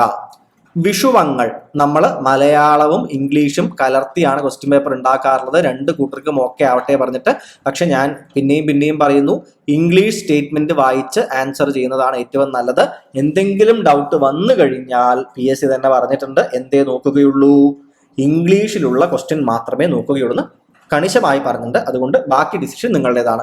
എന്നാൽ പോലും ചിലർ ആവശ്യപ്പെട്ടത് കൊണ്ട് നമ്മൾ മലയാളത്തിൽ കൂടി സ്റ്റേറ്റ്മെന്റ് എന്താണ്, ചില ചോദ്യങ്ങൾ മലയാളം മാത്രമാക്കി തന്നിരിക്കുകയാണ്. ഇനി നോക്കൂ, വിഷുവങ്ങൾ അഥവാ ഇക്വിനോക്സ് എന്നത് തുല്യമായ പകലുകളും രാത്രികളും അനുഭവപ്പെടുന്ന ദിനങ്ങളാണ്. ശരിയല്ലേ? ഇക്വിനോക്സ് എന്ന് വെച്ചാൽ എന്താണ്? സൂര്യൻ ഇങ്ങനെ കറങ്ങിപ്പോയിട്ട് 21 മാർച്ചിനും അതുപോലെ തന്നെ ഏത് മാസം വരിക? 23 സെപ്റ്റംബറിനും. ഈ 2 ദിവസങ്ങളിലും എന്താ സംഭവിക്കുന്നത്? ഒരേ നീളമുള്ള രാവുകളും പകലുമാണ് ഭൂമി ഒന്നാകെ അനുഭവപ്പെടുന്നത് അല്ലെ? ആ ദിവസങ്ങളിൽ സൂര്യൻ എവിടെയാണ്? സണ്ണിന്റെ പൊസിഷൻ എവിടെയാണ്? സൺ എന്ന് പറയുന്നത് ഇക്വേറ്ററിന്റെ നേരെ മുകളിലാണ് വരുന്നത്. അത് കഴിഞ്ഞാൽ പിന്നെ എന്ത് ചെയ്യും? ട്രോപ്പിക് ഓഫ് ക്യാൻസറിന്റെ അവിടേക്ക് എന്ത് ചെയ്യും? സൂര്യൻ പോവും. അത് കഴിഞ്ഞിട്ട് എന്ത് ചെയ്യും? തിരിച്ചു വന്നിട്ട് ട്രോപ്പിക് ഓഫ് കാപ്രിക്കോണിന്റെ അവിടേക്കും എന്ത് ചെയ്യും? സൂര്യൻ വരും. ശരിക്കും സൂര്യനാണോ വരുന്നത്? സൂര്യനല്ല, ഭൂമി സൂര്യന് ചുറ്റും കറങ്ങുന്നത് കാരണം നമുക്ക് തോന്നുന്നതാണ്. ഞാനിത് ക്ലാസ് പോലെ എടുക്കാൻ നിൽക്കുന്നില്ല, ആ പോയിന്റുകൾ നിങ്ങൾക്ക് അറിയാമെന്ന് ഞാൻ വിശ്വസിക്കുന്നു. ഇതിനിടയിൽ സൂര്യന്റെ ഈ മൂവ്മെന്റിന്റെ ഇടയിൽ ഇക്വേറ്ററിന്റെ നേരെ വരുന്ന ദിവസങ്ങളാണ് ഇക്വിനോക്സുകൾ എന്നറിയപ്പെടുന്നത്. ആ ദിവസങ്ങളിൽ ലോകം ഒന്നാകെ തുല്യമായ പകലുകളും രാത്രികളും അനുഭവപ്പെടുന്നു. ഇനി ഗ്രീഷ്മ അയനാന്തം അഥവാ സമ്മർ സോളിസ്റ്റൈസ് അനുഭവപ്പെടുന്ന ഇടത്ത് പകലിന് നീളം കൂടുതലായിരിക്കും. ആണോ? തീർച്ചയായും ശരിയാണ്. സമ്മർ സോളിസ്റ്റൈസ് അനുഭവപ്പെടുന്നത് നോർത്തേൺ ഹെമിസ്ഫിയറിലാണെങ്കിൽ അവിടെ ആ സമയത്ത് ലോങ്ങർ ആയിട്ടുള്ള ഡേ ആയിരിക്കും, ഷോർട്ടർ ആയിട്ടുള്ള എന്തായിരിക്കും? രാത്രികളായിരിക്കും ഉണ്ടാവുക അല്ലെ? ഇനി നേരെ തിരിഞ്ഞിട്ട് ആ വിന്റർ സോളിസ്റ്റൈസ് സമയത്തോ വിന്റർ സോളിസ്റ്റൈസ് അനുഭവപ്പെടുന്ന സ്ഥലത്ത് നൈറ്റിന് എന്തായിരിക്കും? നീളം കൂടുതലായിരിക്കും. ഡേ സമയം എന്തായിരിക്കും? കുറവായിരിക്കും അല്ലെ? ഡേ സമയത്തിന്റെ നീളം കുറവായിരിക്കും, നൈറ്റിന് നീളം കൂടുതലായിരിക്കും. വിന്റർ സോളിസ്റ്റൈസ് ആണ് എന്നുണ്ടെങ്കിൽ ബേസിക് കാര്യമാണല്ലോ. 3ാം സ്റ്റേറ്റ്മെന്റ് നോക്കൂ. അപ്പൊ 1ഉം 2ഉം ശരി. 3ാം സ്റ്റേറ്റ്മെന്റ്, ഭൂമി സൂര്യനോട് ഏറ്റവും അരികിൽ വരുന്ന ദിനം അഥവാ പെരിഹീലിയൻ ജനുവരി 3-ാം തീയതി ആണ്. ശരിയാണോ? തീർച്ചയായും ശരിയാണ്. ജനുവരി 3-നാണ് ഏറ്റവും അടുത്ത് എന്ത് ചെയ്യുന്നത്? സൂര്യൻ വരുന്നത്. ജനുവരി. മനസ്സിലാവുന്നുണ്ടോ? അപ്പൊ ഏറ്റവും ദൂരെ പോകുന്നതിന് 6 months എടുത്താൽ മതി. മനസ്സിലാവുന്നുണ്ടോ?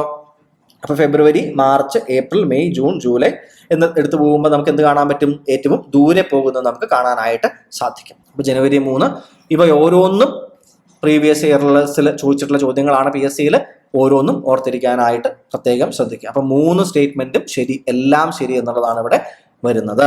അടുത്ത സ്റ്റേറ്റ്മെന്റ് നോക്കൂ. Consider the following statements. The widest continental shelf is in Arctic Ocean. ശരിയാണോ? തീർച്ചയായും ശരിയാണ്. സൈബീരിയ ഭാഗമില്ലേ? സൈബീരിയൻ ഭാഗങ്ങളിൽ നിന്നും അങ്ങോട്ട് നിൽക്കുന്നത് ഏതാണ്ട് 1100 മുതൽ 1400 വരെ കിലോമീറ്റർ നീളത്തിലാണ് എന്ത് ചെയ്യുന്നത്? കോണ്ടിനെന്റൽ ഷെൽഫ് കിടക്കുന്നത് എന്നാണ് ഈ ഭാഗത്ത് പറയുന്നത്. മനസ്സിലാവുന്നുണ്ടോ? സമുദ്രം കയറി കിടക്കുന്നുണ്ടാവും അതിന്റെ മുകളിലേക്ക്. പക്ഷെ കോണ്ടിനെന്റൽ ഷെൽഫ് ഇത്രയും ദൂരം എന്ത് ചെയ്യുന്നുണ്ട്? ഇത്രയും കിലോമീറ്റർ താഴത്തേക്ക് കോണ്ടിനെന്റൽ ഷെൽഫിന്റെ ഭാഗം കിടക്കുന്നുണ്ട് എന്നാണ് പറയുന്നത്, അല്ലെ? ഒരു കോണ്ടിനെന്റ് കഴിഞ്ഞു കഴിഞ്ഞാൽ പിന്നെ സമുദ്രം തുടങ്ങും, പക്ഷെ കോണ്ടിനെന്റൽ ഷെൽഫ് കിടക്കുന്നുണ്ട്. പിന്നെ ഒരു ഭാഗം കഴിഞ്ഞാൽ എന്ത് ചെയ്യും? കോണ്ടിനെന്റൽ സ്ലോപ്പായി, പിന്നെ കോണ്ടിനെന്റൽ റേസ് കഴിഞ്ഞിട്ട് പിന്നെ എന്തായി? അബിസൽ പ്ലെയിന്, ബാക്കിയുള്ള കോണ്ടിനെന്റൽ പ്ലെയിൻ ആയിട്ട് മാറി, അല്ലെ?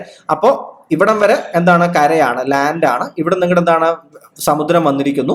എന്നാലും കുറച്ച് ഭാഗം കോണ്ടിനെന്റൽ ഷെൽഫ് എന്ന് പറഞ്ഞ് കിടക്കും. ഈ കോണ്ടിനെന്റൽ ഷെൽഫിന്റെ ഭാഗത്താണ് നമ്മൾ പെട്രോളിയം, ഗ്യാസ് ഇതൊക്കെ കുഴിക്കാൻ വേണ്ടിയിട്ട് എന്ത് ചെയ്യുന്നത്? നമ്മൾ ഇവിടെയാണ് കുഴിക്കുന്നത്, അല്ലെ?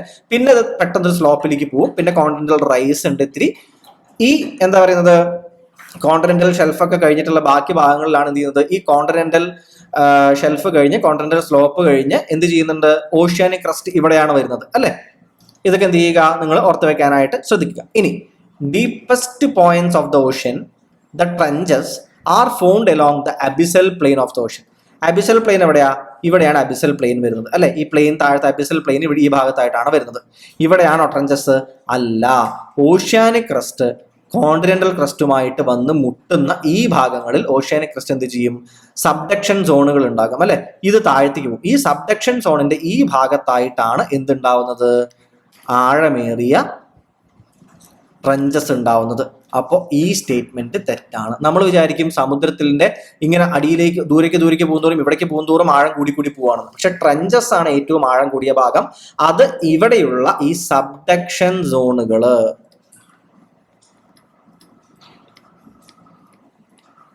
സബ്ഡക്ഷൻ സോണുകളുടെ അവിടെയാണ് എന്തുണ്ടാവുന്നത്? ഇവ ഉണ്ടാകുന്നത്. സബ്ഡക്ഷൻ സോണുകളുടെ അവിടെയാണ് ഇത് ഉണ്ടാകുന്നത്, ട്രെഞ്ചസ്. അപ്പോൾ deepest points of the ocean, the trenches, they are not found along abyssal plain. അത് എവിടെയാണ് ഉണ്ടാകുന്നത്? ഈ കോണ്ടിനെന്റൽ ക്രസ്റ്റും ഓഷ്യാനിക് ക്രസ്റ്റും കൂട്ടിമുട്ടുന്ന ഈ ഭാഗത്താണ് ഉണ്ടാവുന്നത്. ഓക്കെ അല്ലേ?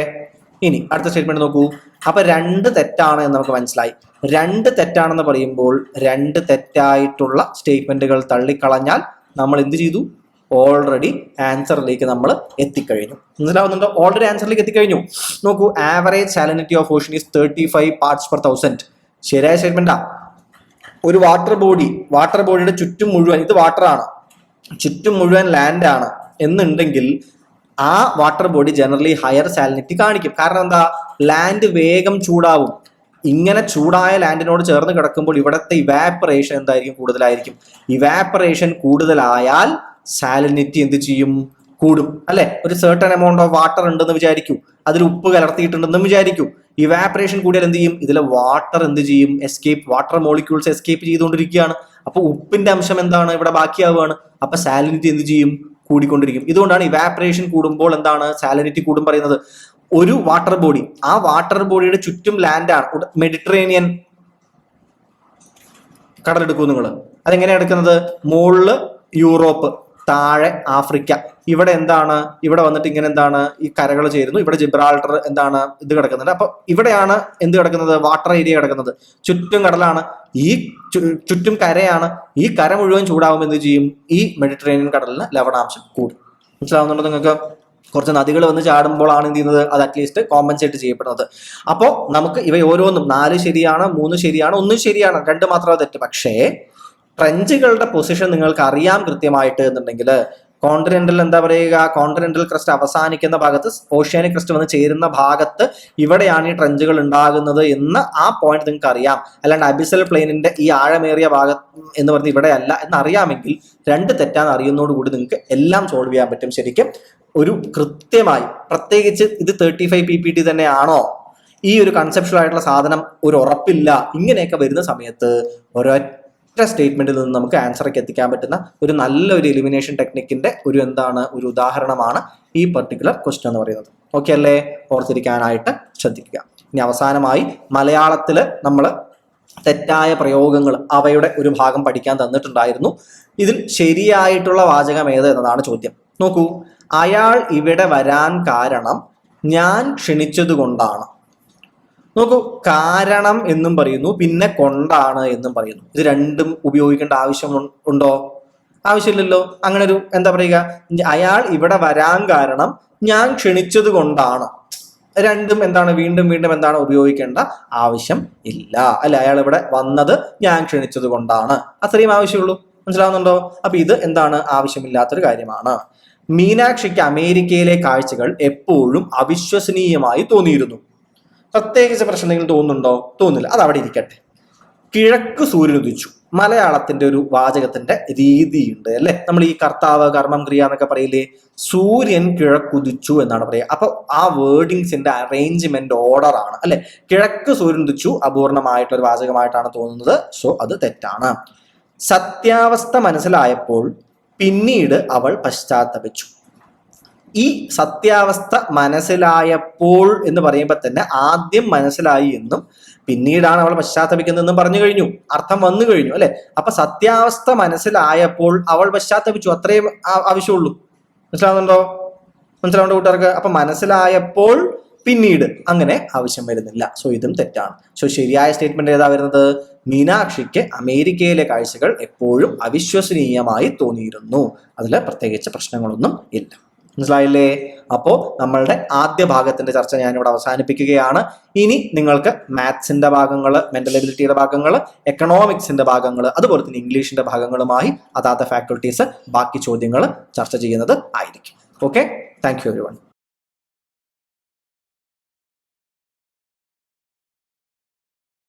Identify the incorrect statement. ചോദ്യം നമ്മൾ ആദ്യം ശ്രദ്ധിച്ചു വായിക്കണം. എന്താണ് നമ്മളോട് ചോദിച്ചുള്ളത്?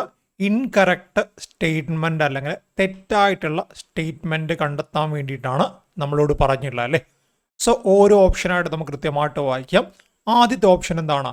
The planning commission was directly responsible to India's president. Okay, option ഒന്ന് കൃത്യമായിട്ട് വായിച്ചു വെക്കേ. The planning commission was directly responsible to India's president. പെട്ടെന്ന് വായിക്കുമ്പോൾ നമുക്ക് ശരിയാണെന്നൊക്കെ തോന്നും അല്ലേ? കാരണം ഇന്ത്യയിലെ വളരെ പ്രധാനപ്പെട്ട പല ബോഡികളും എന്താണ്, പ്രസിഡന്റിന്റെ അണ്ടറിൽ വരാറുണ്ട്. ബട്ട് ഇവിടെ നമ്മൾ എന്താണ് പറഞ്ഞത്? പ്ലാനിംഗ് കമ്മീഷൻ, നമ്മുടെ ആസൂത്രണ കമ്മീഷൻ പ്രസിഡന്റിന്റെ അണ്ടറിലാണോ വരുന്നത്? അല്ല, പ്രസിഡന്റിന്റെ അണ്ടറിലല്ല. പിന്നെ ആരുടെ അണ്ടറിലാണ്? പ്രൈം മിനിസ്റ്ററുടെ, ഇന്ത്യയുടെ പ്രധാനമന്ത്രിയുടെ അണ്ടറിലാണ് ഈ പറയുന്ന പ്ലാനിംഗ് കമ്മീഷൻ വരുന്നത്. പ്ലാനിംഗ് കമ്മീഷന് തലപ്പത്ത് അല്ലെങ്കിൽ പ്ലാനിംഗ് കമ്മീഷന് ചെയർപേഴ്സൺ ആരാണ്? പ്രധാനമന്ത്രിയാണല്ലേ. നിലവിൽ പ്ലാനിംഗ് കമ്മീഷൻ ഇല്ല, അതിനെ റീപ്ലേസ് ചെയ്തുകൊണ്ട് നീതി ആയോഗാണുള്ളത്. ആ നീതി ആയോഗിന്റെ തലപ്പത്തുമാരാണ് ഉള്ളത് ചെയർമാനായിട്ട്? പ്രൈം മിനിസ്റ്റർ ആണല്ലേ. സോ ഈ ഒരു സ്റ്റേറ്റ്മെന്റ് നമുക്ക് എന്താണ്? ഇൻകറക്റ്റ് സ്റ്റേറ്റ്മെന്റ് ആണ്. അതായത് നമ്മുടെ ശരിയുത്തരാണ് എന്താണ്? ഇൻകറക്റ്റ് സ്റ്റേറ്റ്മെന്റ് ആണ്. ബട്ട് നമ്മുടെ ശരിയുത്തരം നമുക്ക് എന്താണ്? ഇൻകറക്റ്റ് ആണ് കണ്ടെത്താൻ വേണ്ടി പറഞ്ഞത്. നെക്സ്റ്റ് എന്താണ്?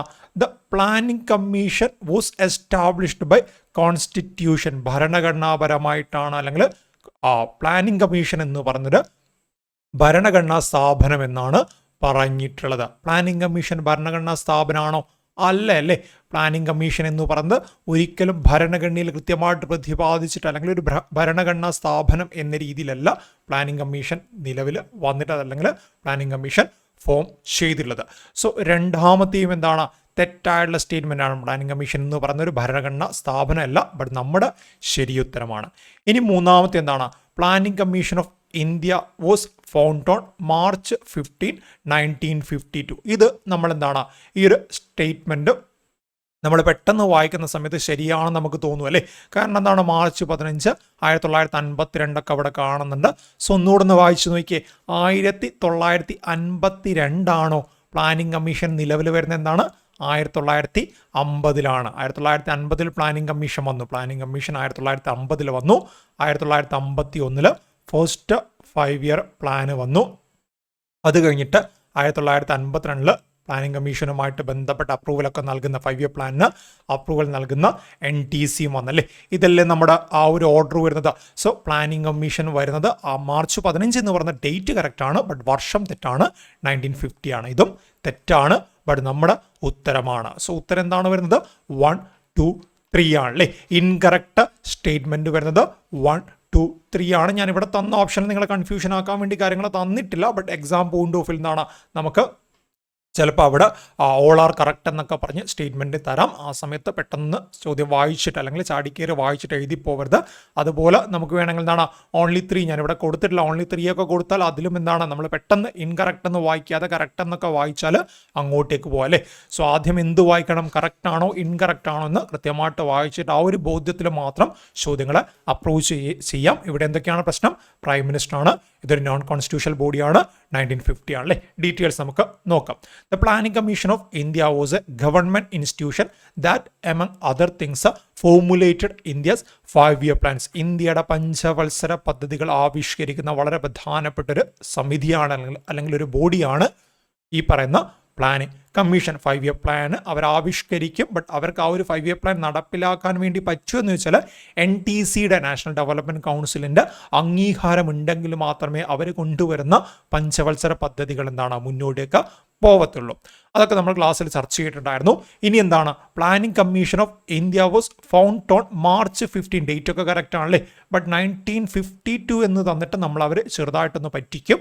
സോ ഉത്തരം എന്താണ്? 1950 ആണ്. 1950 1951, 52 എന്നൊക്കെ ഓപ്ഷൻ ഉണ്ടെങ്കിൽ ശ്രദ്ധിച്ച് വായിക്കണം. Under the chairmanship of prime minister Jawaharlal Nehru. ആരുടെ അണ്ടറിലാണ്? Directly responsible. The planning commission was directly responsible to India's prime minister. അവിടെ ഇന്ത്യാസ് പ്രസിഡന്റ് അല്ലെങ്കിൽ ഫിനാൻസ് മിനിസ്റ്റർ എന്നൊക്കെ കണ്ടു കഴിഞ്ഞാൽ തെറ്റിദ്ധരിക്കരുത്. ഇന്ത്യയുടെ പ്രധാനമന്ത്രിയുടെ ഡയറക്റ്റ് റെസ്പോൺസിബിലിറ്റിയിലാണ് പ്ലാനിംഗ് കമ്മീഷൻ വരുന്നത്. പ്ലാനിംഗ് കമ്മീഷനുമായിട്ട് ബന്ധപ്പെട്ട് ആദ്യമായിട്ട് പ്ലാനിംഗ് കമ്മീഷൻ വന്ന സമയത്ത് അതിന് ചെയർമാൻ ആരായിരുന്നു? ജവഹർലാൽ നെഹ്റു ആണല്ലേ. അന്നത്തെ പ്രധാനമന്ത്രിയും ഇന്ത്യയുടെ ആദ്യത്തെ പ്രധാനമന്ത്രിയൊക്കെയുള്ള ജവഹർലാൽ നെഹ്റു ആണ് അന്ന് ചെയർമാനായിട്ടുണ്ടായിരുന്നത്. പിന്നീട് വന്ന 3 5-year പ്ലാനിൻ്റെ സമയത്തും പ്ലാനിംഗ് കമ്മീഷൻ്റെ തലപ്പത്തുണ്ടായിരുന്ന വ്യക്തി ജവഹർലാൽ നെഹ്റു തന്നെയാണ്. കാരണം എന്താണ്? അദ്ദേഹം തന്നെയാണ് ആ 3 തവണയും ഇന്ത്യയുടെ പ്രധാനമന്ത്രിയായിട്ട് വന്നിട്ടുള്ളത്. So directly responsible to India's prime minister. President അല്ല, പ്രൈം മിനിസ്റ്റർ ആണ്. നെക്സ്റ്റ് എന്താണ്? The planning commission was established by the central or union government and was not established by constitution. അതായത് നമ്മുടെ ഭരണഘടന സ്ഥാപിക്കപ്പെട്ട് അല്ലെങ്കിൽ കോൺസ്റ്റിറ്റ്യൂഷണൽ ബോഡി ആണെങ്കിൽ അവിടെ നമുക്ക് എന്ത് വേണം? അവിടെ നമുക്ക് നിർബന്ധമായിട്ടൊരു ആർട്ടിക്കിൾ ഉണ്ടായിരിക്കണം അല്ലേ. ഇന്ത്യൻ കോൺസ്റ്റിറ്റ്യൂഷണൽ ബോഡി ആണെങ്കിൽ ഫോർ എക്സാമ്പിൾ ഇപ്പം UPSC പറയാണ് ആർട്ടിക്കിൾ ഉണ്ട് 315 ഉണ്ട് അല്ലേ.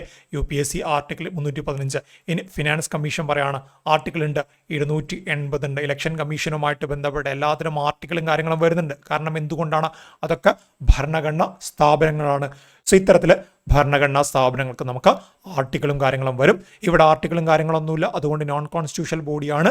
എങ്ങനെ രൂപീകരിക്കപ്പെട്ടു? പ്രസിഡൻഷ്യൽ ഓർഡറിലൂടെയാണ്. പ്രസിഡന്റിന്റെ ഒരു നേരിട്ടുള്ള ഓർഡറിലൂടെയാണ്. പ്രസിഡന്റ് ഓർഡർ എന്ന് പറയും സെൻട്രൽ അല്ലെങ്കിൽ യൂണിയൻ ഗവൺമെന്റ് തീരുമാനിച്ചിട്ട് അതിന്റെ കാര്യങ്ങളൊക്കെ ഫോം ചെയ്തിട്ട് പ്രസിഡന്റിന്റെ ഓർഡറിലൂടെ എന്താണ് രൂപീകരിച്ച ബോഡിയാണ് പ്ലാനിംഗ് കമ്മീഷൻ. അതെന്താണ് റീപ്ലേസ് ചെയ്തുകൊണ്ട് 2014 പ്ലാനിംഗ് കമ്മീഷൻ റീപ്ലേസ് ചെയ്ത് 2015 ജനുവരി 1 എന്ത് വന്നിട്ടുണ്ട്?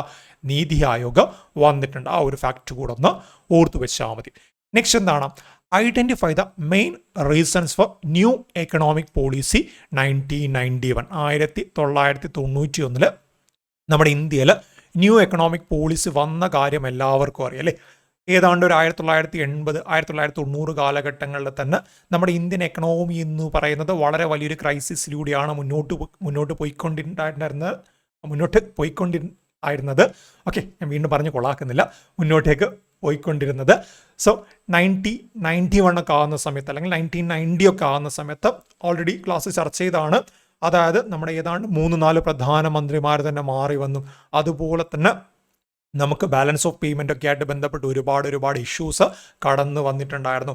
അതുപോലെ തന്നെ രാജ്യത്ത് ഇനി മുന്നോട്ടേക്ക് പോവുകയാണെങ്കിൽ മറ്റു രാജ്യങ്ങളിൽ നമ്മൾ സാധനങ്ങളൊക്കെ ഇങ്ങോട്ടേക്ക് ഇമ്പോർട്ട് ചെയ്യുന്ന സമയത്ത് അതിന് തിരിച്ചടക്കാനുള്ള പണം പോലും നമ്മുടെ കയ്യിൽ ഉണ്ടായിരുന്നില്ല. അങ്ങനെ ഒരുപാട് കാര്യങ്ങൾ നമ്മൾ പറഞ്ഞിട്ടുണ്ടായിരുന്നു. സോ ആ പറഞ്ഞതിൽ എല്ലാം കൂടെ ക്രോഡീകരിച്ചിട്ട് എന്തൊക്കെയാണ് താഴെ പറയുന്നവരിൽ 1991 ന്യൂ എക്കണോമിക് പോളിസിയുടെ പ്രധാനപ്പെട്ട റീസൺസ് എന്ന് നമുക്കൊന്ന് പരിശോധിക്കാം. ഒന്നാമത്തെ എന്താണ്? Industrial sectors poor performance. അതായത് നമ്മുടെ പബ്ലിക് സെക്ടർ കമ്പനീസ് ഉണ്ടല്ലോ, പൊതുമേഖലാ സ്ഥാപനം എന്ന് പറയാം. പ്രത്യേകിച്ചൊരു പൊതുമേഖലാ സ്ഥാപനമാണെങ്കിലും ഇൻഡസ്ട്രിയൽ സെക്ടറുമായിട്ട് ബന്ധപ്പെട്ട പൊതുമേഖലാ സ്ഥാപനങ്ങളുടെ വളരെ മോശമായുള്ള പെർഫോമൻസ് അല്ലേ. സോ അവർ വളരത്തുമില്ല, മറ്റാരെയും വളരാൻ വിടത്തുമില്ല. കാരണം എന്താണ് വളരാൻ വിടില്ലെന്ന് പറയാനുള്ള കാരണം എന്താണ്? അന്ന് പ്രൈവറ്റ് സെക്ടേഴ്സിന് ഇത്തരത്തിൽ ഇൻഡസ്ട്രിയൽ മേഖലയായാലും എന്ത് മേഖലയായാലും പ്രൈവറ്റ് സെക്ടറിന് അങ്ങോട്ടേക്ക് പ്രവേശനം ഉണ്ടായിരുന്നില്ല. എല്ലാം എന്ത് തന്നെയാണ്? PSUs തന്നെയാണ് അല്ലേ. സോ PSUസിൻ്റെ ഇൻഡസ്ട്രീസ് എന്ന് എടുത്തു പറയേണ്ട, കാരണം അന്ന് മെജോറിറ്റിയും എന്താണ്? PSUs ആണ്. സോ അതൊരു വളരെ വലിയ വിപത്തായിട്ട് നമുക്ക് മാറിയിട്ടുണ്ട്. അവരെന്താണ്? അവരോട്ട് ലാഭം ഉണ്ടാക്കത്തൂല. ലാഭം ഉണ്ടാക്കുന്ന പ്രൈവറ്റ് ഫേമിനെ ഗവൺമെൻറ് ഇങ്ങോട്ട് വരാൻ വേണ്ടിയിട്ട് സമ്മതിക്കുകയില്ല. ചുരുക്കി പറഞ്ഞാൽ എന്താണ്? അവർ വരുമാനം കൊണ്ടുവരുന്നില്ല, അവർക്ക് വരുമാനം കൊടുക്കേണ്ട അവസ്ഥയായിട്ട് മാറി. സോ 1991 ന്യൂ എക്കണോമിക് പോളിസി എന്ന് പറയുന്ന കൺസെപ്റ്റിലേക്ക് ഇന്ത്യ പോവേണ്ടി വന്നത്, അല്ലെങ്കിൽ ലിബറലൈസേഷൻ, പ്രൈവറ്റൈസേഷൻ, ഗ്ലോബലൈസേഷൻ പോലുള്ള കൺസെപ്റ്റ് ഇന്ത്യ അഡോപ്റ്റ് ചെയ്യേണ്ടി വന്നതിൽ ഒരു പ്രധാനപ്പെട്ട പങ്ക് അന്നത്തെ ഇൻഡസ്ട്രിയൽ സെക്ടറിനുണ്ട്. സോ ഇതെന്താണ്? ഇത് ശരിയായുള്ള സ്റ്റേറ്റ്മെൻ്റ് ആണ്, ഒരു റീസൺ ആണ് അല്ലേ. നെക്സ്റ്റ് എന്താണ്? ഗൾഫ് വാർ. അന്ന് ഗൾഫ് യുദ്ധം നടന്നു. ഗൾഫിനെ നമ്മൾ ഏറ്റവും കൂടുതൽ പെട്രോളിയം പ്രൊഡക്റ്റുമായിട്ട് ബന്ധപ്പെട്ട് ആശ്രയിച്ചില്ലേ. സോ ഗൾഫ് യുദ്ധം വരുമ്പോൾ ഇവിടെ പെട്രോളിയം പ്രൊഡക്റ്റിന് വില കൂടും. അത് നമ്മുടെ എന്താണ്? രാജ്യത്തെ പ്രതീക്ഷിക്കാത്ത രീതിയിലുള്ള കടക്കെണിയിലേക്കും കാര്യങ്ങളിലേക്കൊക്കെ തള്ളിവിട്ടിട്ടുണ്ടായിരുന്നു. ഗൾഫ് വാർ വന്ന സമയത്ത് സാധനങ്ങൾക്ക് തീ പിടിച്ച വിലയാവുകയും ഇന്ത്യയിൽ നിന്നാണ് ഓൾറെഡി ഉള്ള ക്രൈസിസിൻ്റെ കൂടെ ഇതുകൂടെ അവിടെ വരികയും ചെയ്തു.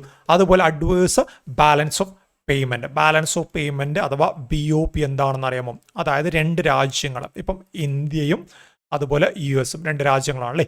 ഈ രണ്ട് രാജ്യങ്ങളും തമ്മിൽ എക്സ്പോർട്ടും അതുപോലെ ഇമ്പോർട്ടും നടക്കും അല്ലേ. അങ്ങോട്ടും ഇങ്ങോട്ടും എക്സ്പോർട്ട്. ഇപ്പോൾ ഇന്ത്യയിൽ നിന്നൊരു സാധനം US പോയി കഴിഞ്ഞാൽ ഇന്ത്യയിൽ നിന്ന് എക്സ്പോർട്ടും, അതുപോലെ തന്നെ ഇന്ത്യയിലേക്ക് ഒരു US സാധനം വന്നു കഴിഞ്ഞാൽ ഇന്ത്യയിലേക്ക് ഇമ്പോർട്ടുമായിട്ട് നമുക്ക് പറയാമല്ലോ. US എക്സ്പോർട്ടും ഇന്ത്യയിലേക്ക് ഇമ്പോർട്ടും. അതുപോലെ ഇന്ത്യയിൽ നിന്ന് ഒരു സാധനം എക്സ്പോർട്ട് ചെയ്താൽ അത് US ഇമ്പോർട്ടായിട്ട് മാറും അല്ലേ. സോ ഇത്തരത്തിൽ ലോകരാജ്യങ്ങൾ തമ്മിൽ കയറ്റുമതിയും ഇറക്കുമതിയും തമ്മിലുള്ള ഒരു ട്രാൻസാക്ഷൻ ഉണ്ടല്ലോ, ആ ട്രാൻസാക്ഷൻ സൂക്ഷിക്കുന്ന രേഖയാണ് നമ്മൾ ബാലൻസ് ഓഫ് പേയ്മെൻറ്റ് എന്ന രീതിയിൽ വിളിക്കുന്നത്. അല്ലെങ്കിൽ ഈ ഒരു ട്രാൻസാക്ഷൻ്റെ ഡോക്യുമെൻ്റ് ഉണ്ടല്ലോ, അതിനെയാണ് ബാലൻസ് ഓഫ് പേയ്മെൻറ്റ് എന്ന് പറയുന്നത്. Balance of payment adverse effect എന്ന് പറയുന്ന സമയത്ത് നമ്മുടെ ഈ പറയുന്ന എക്സ്പോർട്ടും ഇമ്പോർട്ടും തമ്മിലുള്ള ആ ഒരു ഡിഫറൻസ് വളരെ വലിയ രീതിയിൽ കൂടുന്നു. നമ്മുടെ ഇന്ത്യ മറ്റ് രാജ്യങ്ങളിലേക്ക് സാധനങ്ങൾ കയറ്റുമതി ചെയ്യുന്നത് കമ്പയർ ചെയ്യുമ്പോൾ ഇറക്കുമതി വളരെ കൂടി വരുന്നു. ആലോചിച്ചൊക്കെ നമ്മുടെ വീട്ടിലൊന്നും വാങ്ങുന്നില്ല. അതായത് നമ്മുടെ വീട്ടിൽ എല്ലാം നമ്മളെന്താണ് കടയിൽ പോയിട്ട് എല്ലാം കടയിൽ പോയിട്ട് വാങ്ങുകയാണ്. ഒന്നും നമ്മുടെ വീട്ടിൽ പ്രൊഡ്യൂസ് ചെയ്യുന്നില്ല. നമ്മുടെ ശമ്പളം അതിന് മാത്രമേ തികയത്തുള്ളൂ അല്ലേ. അതായത് നമ്മുടെ രാവിലത്തെയും ഉച്ചക്കത്തെയും രാത്രിയത്തെയും എല്ലാം കടയിൽ നിന്ന് വാങ്ങുകയാണ്. നമ്മുടെ മാസ ശമ്പളം എന്ന് പറഞ്ഞാൽ ഏതാണ്ട് ഒരു 10,000 രൂപയാണെങ്കിൽ നമുക്ക് ഒരു മാസം എന്താണ് ഇങ്ങനെ കടയിൽ നിന്ന് വാങ്ങിയാൽ ഒരു ദിവസം നമുക്ക് എങ്ങനെ പോയി കഴിഞ്ഞാലും കടയിൽ നിന്ന് കഴിക്കണമെങ്കിൽ നമുക്കൊരു ദിവസം എന്താണ് 1000 രൂപയാവും അല്ലേ. സോ നമ്മുടെ ശമ്പളം എന്താണ് 10 ദിവസത്തുന്ന സമയം തന്നെ നമ്മുടെ ശമ്പളം തീർന്ന് ബാക്കി കടമെടുക്കേണ്ടതായിട്ട് വരും. ഓക്കെ, ഒരു മാസം നമ്മൾ പറയുമ്പോൾ എന്താണ് ഏതാണ്ട് 30,000 രൂപ ഭക്ഷണം വാങ്ങാൻ മാത്രം വേണ്ടി വരും. 10,000 രൂപ ശമ്പളം കിട്ടുന്ന നമ്മൾ ബാക്കി 20,000 രൂപ എന്താണ് കടമാവും. ഇത്തരത്തിൽ ഇന്ത്യയും കടത്തപ്പെട്ടു. ഇന്ത്യയും ബാലൻസ് ഓഫ് പേയ്മെൻറ്റുമായിട്ട് ബന്ധപ്പെട്ട ഇങ്ങോട്ടേക്ക് സാധനങ്ങൾ അവർ ഇറക്കുമതി ചെയ്യുമ്പം അതിന് കൊടുക്കാനുള്ള ഫോറക്സ് റിസർവ് പോലും നമ്മുടെ കയ്യിൽ ഉണ്ടായിരുന്നില്ല. അങ്ങനെയാണ് സൂറിച്ചെന്ന് നമ്മൾ ഗോൾഡൊക്കെ എയർലിഫ്റ്റ് ചെയ്തിട്ട് കടമായിട്ട് വാങ്ങിയത്. എന്നിട്ടും ശരിയാവാഞ്ഞിട്ടാണ് നമ്മൾ വേൾഡ് ബാങ്കിനെയും IMFനെയൊക്കെ സമീപിച്ചിട്ട് അവർ പറഞ്ഞത് ഞങ്ങൾ തരാം, ഞങ്ങൾ ഫണ്ട് തരാം, പ്രശ്നമൊന്നുമില്ല, ബട്ട് നിങ്ങൾ എന്താണ് നിങ്ങളുടെ മാർക്കറ്റ് ഇന്ത്യൻ മാർക്കറ്റ് ഞങ്ങൾ പറയുന്നത് പോലെ ഓപ്പൺ ചെയ്ത് തരണം എന്നവർ പറയുകയും ചെയ്തു. അതിൻ്റെ ഭാഗമായിട്ട് നമ്മൾ ഓപ്പൺ ചെയ്യുകയും ചെയ്തു. സോ ബാലൻസ് ഓഫ് പേയ്മെൻറ്റ് അന്ന് അഡ്വേഴ്സ് എഫക്റ്റ് ആയിരുന്നു. അതുപോലെ ഫിസ്ക്കൽ ഡെഫിസിറ്റ് ധനക്കമ്മി എന്താണ് വളരെ വലിയ രീതിയിൽ കൂടിയല്ലേ. ഫിസ്ക്കൽ ഡെഫിസിറ്റ് എന്താണെന്ന് നമ്മൾ മുൻപ് പറഞ്ഞിട്ടുണ്ട്. അതുപോലെ തന്നെ പ്രീവിയസ് ക്വസ്റ്റ്യൻ ഡിസ്കഷൻ സെഷനിലൊക്കെ നമ്മൾ ഡീറ്റെയിൽ ആയിട്ട് പറഞ്ഞിട്ടുണ്ട്. എക്സ്പെൻഡിച്ചറും അതുപോലെ തന്നെ എന്താണ് റവന്യൂവും തമ്മിലല്ലേ. അവിടെ എന്താണ് റവന്യൂ എന്ന് പറയുമ്പം നമ്മൾ വിദേശ രാജ്യങ്ങളിൽ നിന്ന് കടം വാങ്ങുന്നു അങ്ങനെയുള്ള റവന്യൂ അല്ല, ബോറോയിങ് അല്ലാതെയുള്ള റവന്യൂസും അതുപോലെ എക്സ്പെൻഡിച്ചറും തമ്മിലുള്ള ഒരു വ്യത്യാസം അല്ലെങ്കിൽ അതിൽ വരുന്ന പാകപ്പിഴകളാണ് ഫിസ്ക്കൽ ഡെഫിസിറ്റ് എന്ന് പറയുന്നത്. പ്രത്യേകിച്ച് എക്സ്പെൻഡിച്ചർ ഗ്രേറ്റർ ദാൻ റവന്യൂ എന്ന കണ്ടീഷൻ ആയിരിക്കും. അപ്പോൾ നമുക്ക് എപ്പോഴും എന്താണ് റവന്യൂ മൈനസ് എക്സ്പെൻഡിച്ചർ എടുക്കുമ്പോൾ ഒരു നെഗറ്റീവ് വാല്യൂ ആണല്ലേ. നമ്മുടെ ചിലവ് കൂടി വരികയാണ്, വരുമാനം അതിനനുസരിച്ച് നമുക്ക് വരുന്നില്ല. അപ്പോൾ എന്ത് പ്രശ്നം വരും? ഫിസ്ക്കൽ ഡെഫിസിറ്റ് പോലുള്ള പ്രശ്നങ്ങൾ വരും. അതും കൂടി വരുന്നു. അതിൻ്റെ അർത്ഥം എന്താണ്? നമ്മുടെ വരുമാനത്തിൽ പ്രത്യേകിച്ച് ഗ്രോത്ത് ഇല്ലെങ്കിലും ചിലവ് നല്ല രീതിയിൽ പോകുന്നുണ്ട്. സോ മെയിൻ റീസൺസ് ആയിട്ട് ഈ 4 കാര്യങ്ങൾ നമുക്ക് പറഞ്ഞുകൂടെ. സോ എന്താണ് ഉത്തരം വരിക? 1, 2, 3, 4 ഓൾ ഓഫ് ദ ബോൺ അവിടെ ഉത്തരമായിട്ട് വരുന്നത്. സോ ഡീറ്റെയിൽഡുള്ള കാര്യങ്ങൾ നമുക്ക് നോക്കാം. എന്തൊക്കെയാണ് main reason? The industrial sectors poor performance. എന്താണ് ഇൻഡസ്ട്രിയൽ സെക്ടർ, പ്രത്യേകിച്ച് പൊതുമേഖലാ സ്ഥാപനങ്ങളുടെ പ്രകടനം മോശമായിരുന്നു. ഗൾഫ് ആർ മറ്റു രീതിയിൽ നമ്മൾ എന്താണ് നമുക്ക് വിലങ്ങുതടിയായിട്ട് മാറിയിട്ടുണ്ട്. Adverse balance of payment export ഇമ്പോർട്ടുമായിട്ട് ബന്ധപ്പെട്ട മറ്റു രാജ്യങ്ങളിൽ ആ ഒരു രേഖകൾ നമുക്ക് എന്താണ് നെഗറ്റീവ് എഫക്റ്റ് വന്നു. Huge debts on government. Already government എന്താണ് വെൽഫെയർ സ്കീംസിന് വേണ്ടി ഒരുപാട് ഫണ്ടുകൾ മുടക്കി. വെൽഫെയർ സ്കീമിന് ഫണ്ട് മുടക്കുന്നത് അല്ലേന്ന് ചോദിച്ചാൽ നല്ലതാണ്. ബട്ട് വരവറിഞ്ഞ് ചെലവ് ചെയ്യണം നമ്മൾ പറയില്ലേ. ഓൾറെഡി ഗവൺമെന്റ് അവസ്ഥ പരിതാപകരമായിരുന്നു. അങ്ങനെ അന്ന് വന്ന ഗവൺമെന്റ് ഒക്കെ എന്താണ് ഇലക്ഷനിൽ ജയിക്കണം എന്നൊരാഗ്രഹത്തോടു കൂടെ നമ്മുടെ വരവ് നോക്കാതെ ഒരുപാട് വെൽഫെയർ മെഷേഴ്സ് ചെയ്യുകയും അത് ഗവൺമെന്റിനെ വളരെ വലിയ രീതിയിലുള്ള കടക്കെണിയിലേക്ക് എത്തിക്കുകയും ചെയ്തു. നമ്മുടെ ഫിസിക്കൽ ഡെഫിസിറ്റ് ഒക്കെ നല്ല രീതിയിൽ കൂടി. സോ ഇത്രയും 5 കാര്യങ്ങളാണ് പ്രധാനമായിട്ട് 1991 ന്യൂ എക്കണോമിക് പോളിസിയിലെ പ്രധാനപ്പെട്ട റീസൺസ് ആയിട്ട് നമുക്ക് പറയാൻ വേണ്ടി സാധിക്കുന്നത്. ഓക്കെ, നെക്സ്റ്റ് എന്താണ് 9th 5-year plan launch under the leadership. ആരുടെ നേതൃത്വത്തിലാണ് 9ാമത്തെ പഞ്ചവത്സര പദ്ധതി ലോഞ്ച് ചെയ്തതെന്നാണ് ചോദ്യം. PV നരസിംഹറാവു, അടൽ ബിഹാരി വാജ്പേയി, മൻമോഹൻ സിംഗ്, രാജീവ് ഗാന്ധി. സോ 9ാമത്തെ 5-year പ്ലാൻ എന്ന് പറയുമ്പോൾ ഏതാണ്ട് നമുക്കൊരു 1995 ശേഷമുള്ള കാലയളവാണ് അല്ലേ. സോ അവിടെ ആരാണ് കൂടുതൽ വരാൻ സാധ്യതയുള്ളത്? രാജീവ് ഗാന്ധി നമുക്കറിയാം 1990 മുൻപ് തന്നെ ആ ഒരു സമയത്ത് തന്നെ മരണപ്പെട്ടിട്ടുണ്ടായിരുന്നു. രാജീവ് ഗാന്ധി അല്ല. അതുപോലെ മൻമോഹൻ സിംഗ് പ്രധാനമന്ത്രിയായിട്ട് വരുന്ന ആ ഒരു കാലയളവ് എന്നാണ്. മൻമോഹൻ സിംഗ് 2000 ശേഷം 2004 തൊട്ട് 2014 വരെയാണ്. സോ ഇത് രണ്ടുമല്ല എല്ലാം നമുക്കറിയാം. പിന്നെ PV നരസിംഹറാവു എന്താണ്, അദ്ദേഹം 1991 ആ ഒരു സമയത്തുണ്ട്. അടൽ ബിഹാരി വാജ്പേയിയും 1997 ആ ഒരു സമയത്തുണ്ട്. ഇവർ രണ്ടുപേരാണ് ഡൗട്ട് അല്ലേ. സോ ഇതിലുത്തരം എന്താണ്? അടൽ ബിഹാരി വാജ്പേയിയാണ്. അടൽ ബിഹാരി വാജ്പേയിയാണ് 9th 5-year പ്ലാൻ സമയത്ത് ആ ഒരു കാലയളവിൽ നമ്മുടെ ഇന്ത്യയുടെ പ്രധാനമന്ത്രിയായിട്ട് ഉണ്ടായിരുന്നത്. ഇത്തരത്തിൽ പ്രധാനമന്ത്രിമാർ ചോദിക്കാറുണ്ട്. ആ കാലയളവ് കിട്ടിയ 9th 5-year പ്ലാന്റെ കാലയളവ് കിട്ടിക്കഴിഞ്ഞാൽ നമുക്ക് സിമ്പിളായിട്ട് എഴുതാം അല്ലേ. ഇനി 9th 5-year പ്ലാൻ എങ്ങനെ കിട്ടുമെന്ന് ചോദിക്കുകയാണെങ്കിൽ ഒരു എളുപ്പ വഴിയല്ല, കുറച്ച് കുറുക്കു വഴിയാണ്. അതായത് നമുക്കറിയാം 12th 5-year പ്ലാൻ 2012 തൊട്ട് 2017 വരെയാണ് അല്ലേ. 2012 തൊട്ട് 2017 വരെ എന്താണ് 12th 5-year പ്ലാൻ ഉണ്ട്. സോ 11th എന്ന് പറയുമ്പോൾ എന്താണ് 2007 തൊട്ടിട്ട് 2012 ഓരോ 5 വർഷമല്ലേ. സോ ഇത് 11th ആണല്ലേ, 2007 തൊട്ടിട്ട് 2012 വരെ. ഇനി എന്താണ് 2002 തൊട്ടിട്ട് 2007 വരെ 10th 5-year പ്ലാൻ അല്ലേ. ഇനി എന്താണ് 1997 തൊട്ടിട്ട് 2002 വരെ. ഞാൻ മൈനസ് ചെയ്ത് പോയതാണ്. 9th 5-year പ്ലാൻ നമുക്ക് പറയാൻ വേണ്ടി സാധിക്കും. 1992 തൊട്ടിട്ട് 97 വരെ നമുക്ക് 8th 5-year പ്ലാൻ പറയാം. പിന്നെയും ബാക്കോട്ടേക്ക് 1991 87 പോയാൽ തെറ്റും. കാരണം 1990 91 ആ ഒരു സമയത്തൊന്നും നമ്മുടെ ഇന്ത്യയിൽ എന്താണ് 5-year പ്ലാൻ ഇല്ല. ഓക്കെ, ഇവിടെ വരെ നമുക്ക് സേഫ് ആണ്. 2012-17 12th 5-year പ്ലാൻ എന്നറിയാം. അതിനുശേഷം ബാക്കോട്ടേക്ക് ഒരു 4 5-year പ്ലാൻ എടുത്താൽ സേഫായിട്ട് നമുക്ക് ഉത്തരത്തിലേക്ക് പോകാം. സോ ഇവിടെ എന്താണ് വരുന്നത്? ഇവിടെ നമ്മളോട് ചോദിച്ച 9th 5-year പ്ലാൻ ആണല്ലേ. 1997 തൊട്ടിട്ട് 2002 വരെയാണ് 9th 5-year പ്ലാൻ വരുന്നത്. അന്ന് ആരായിരുന്നു നമ്മുടെ ഇന്ത്യയുടെ പ്രധാനമന്ത്രി എന്ന് പറയുന്നത്? അടൽ ബിഹാരി വാജ്പേയി ആണ്. അടൽ ബിഹാരി വാജ്പേയി ആയിരുന്നു അന്ന് ഇന്ത്യയുടെ പ്രധാനമന്ത്രി. എന്തായിരുന്നു 12th 5-year പ്ലാൻ 12th അല്ല 9th 5-year പ്ലാന്റെ പ്രധാനപ്പെട്ട ഫോക്കസ് എന്ന് ചോദിച്ചാൽ growth with social justice and equality എന്നതാണ്. എന്താണ്?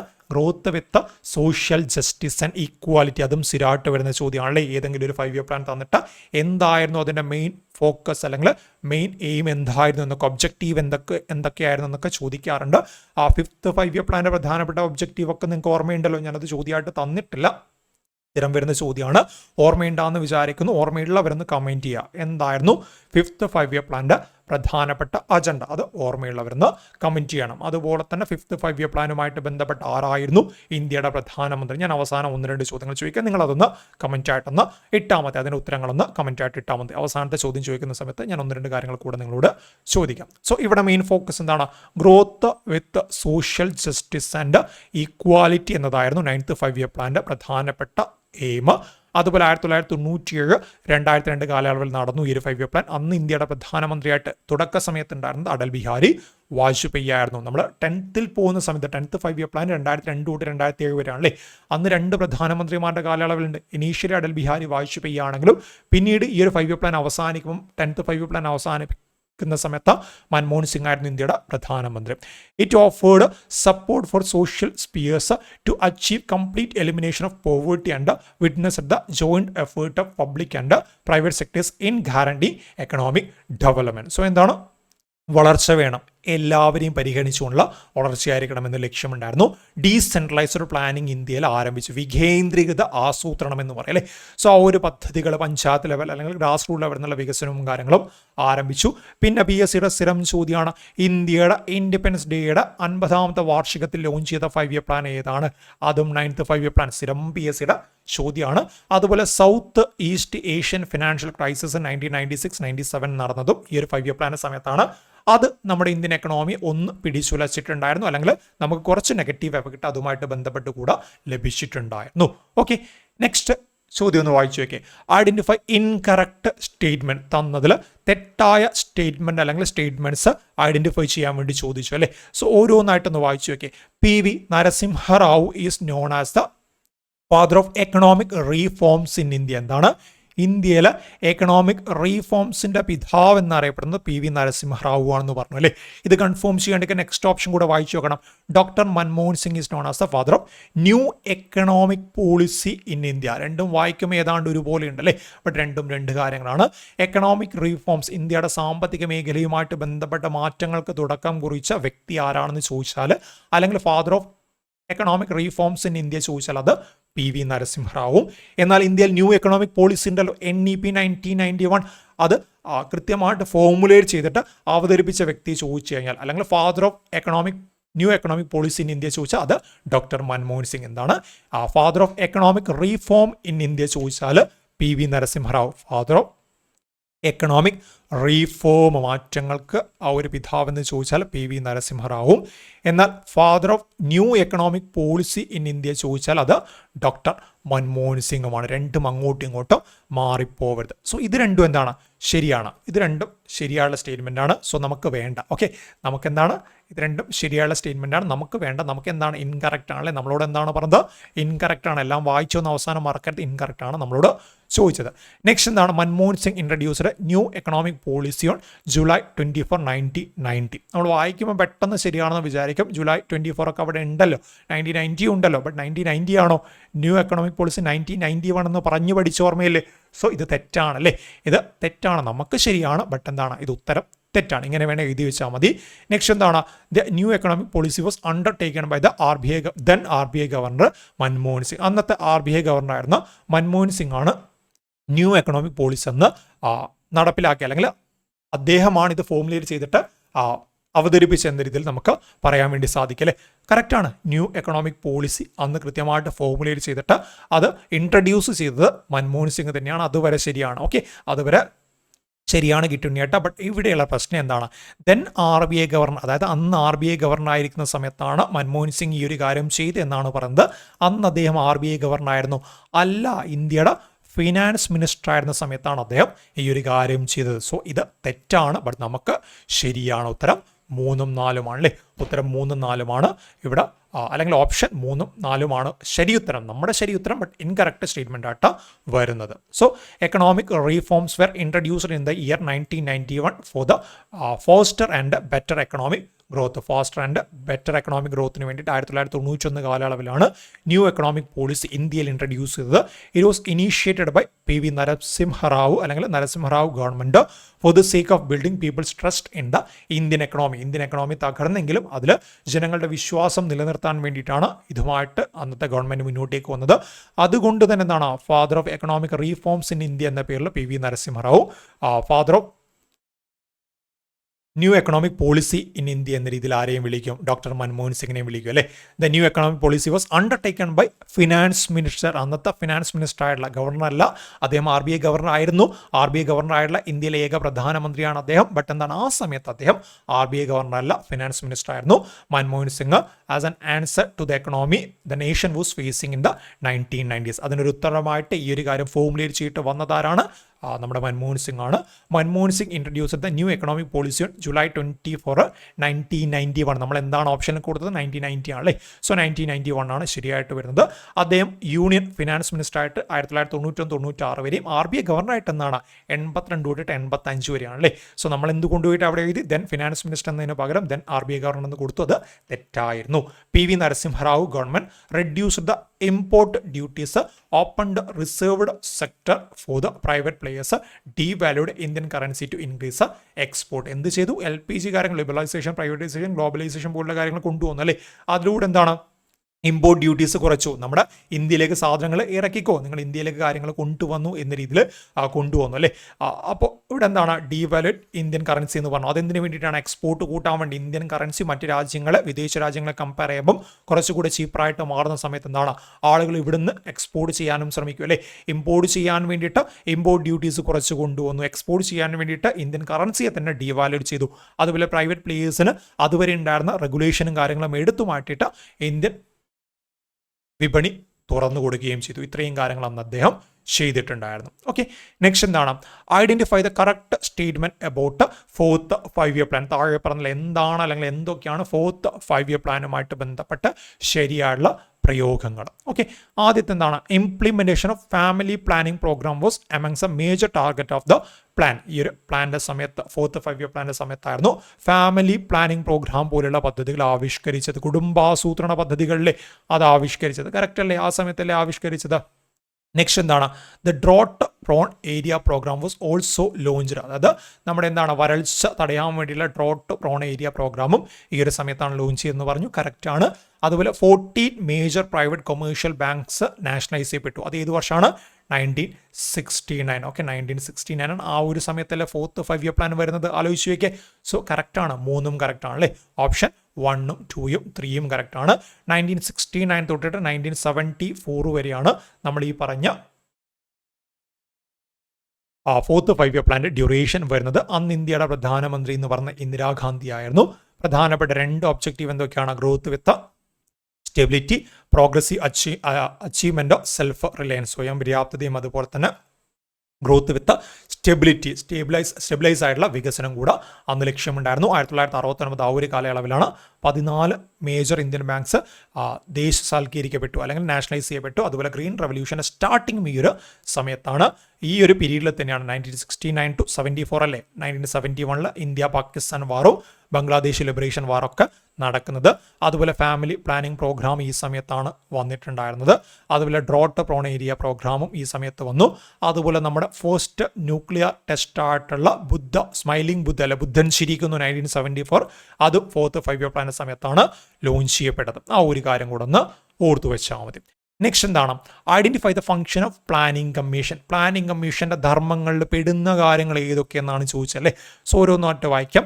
Make assessment of all resource of the country. നമ്മുടെ രാജ്യത്ത് എന്തൊക്കെ റിസോഴ്സ് ലഭ്യമായിട്ടുണ്ട് അതിൻ്റെയൊക്കെ കൗണ്ട് എടുക്കുക അല്ലെങ്കിൽ അതിൻ്റെ കൃത്യമായ ഡാറ്റാസ് തയ്യാറാക്കുക.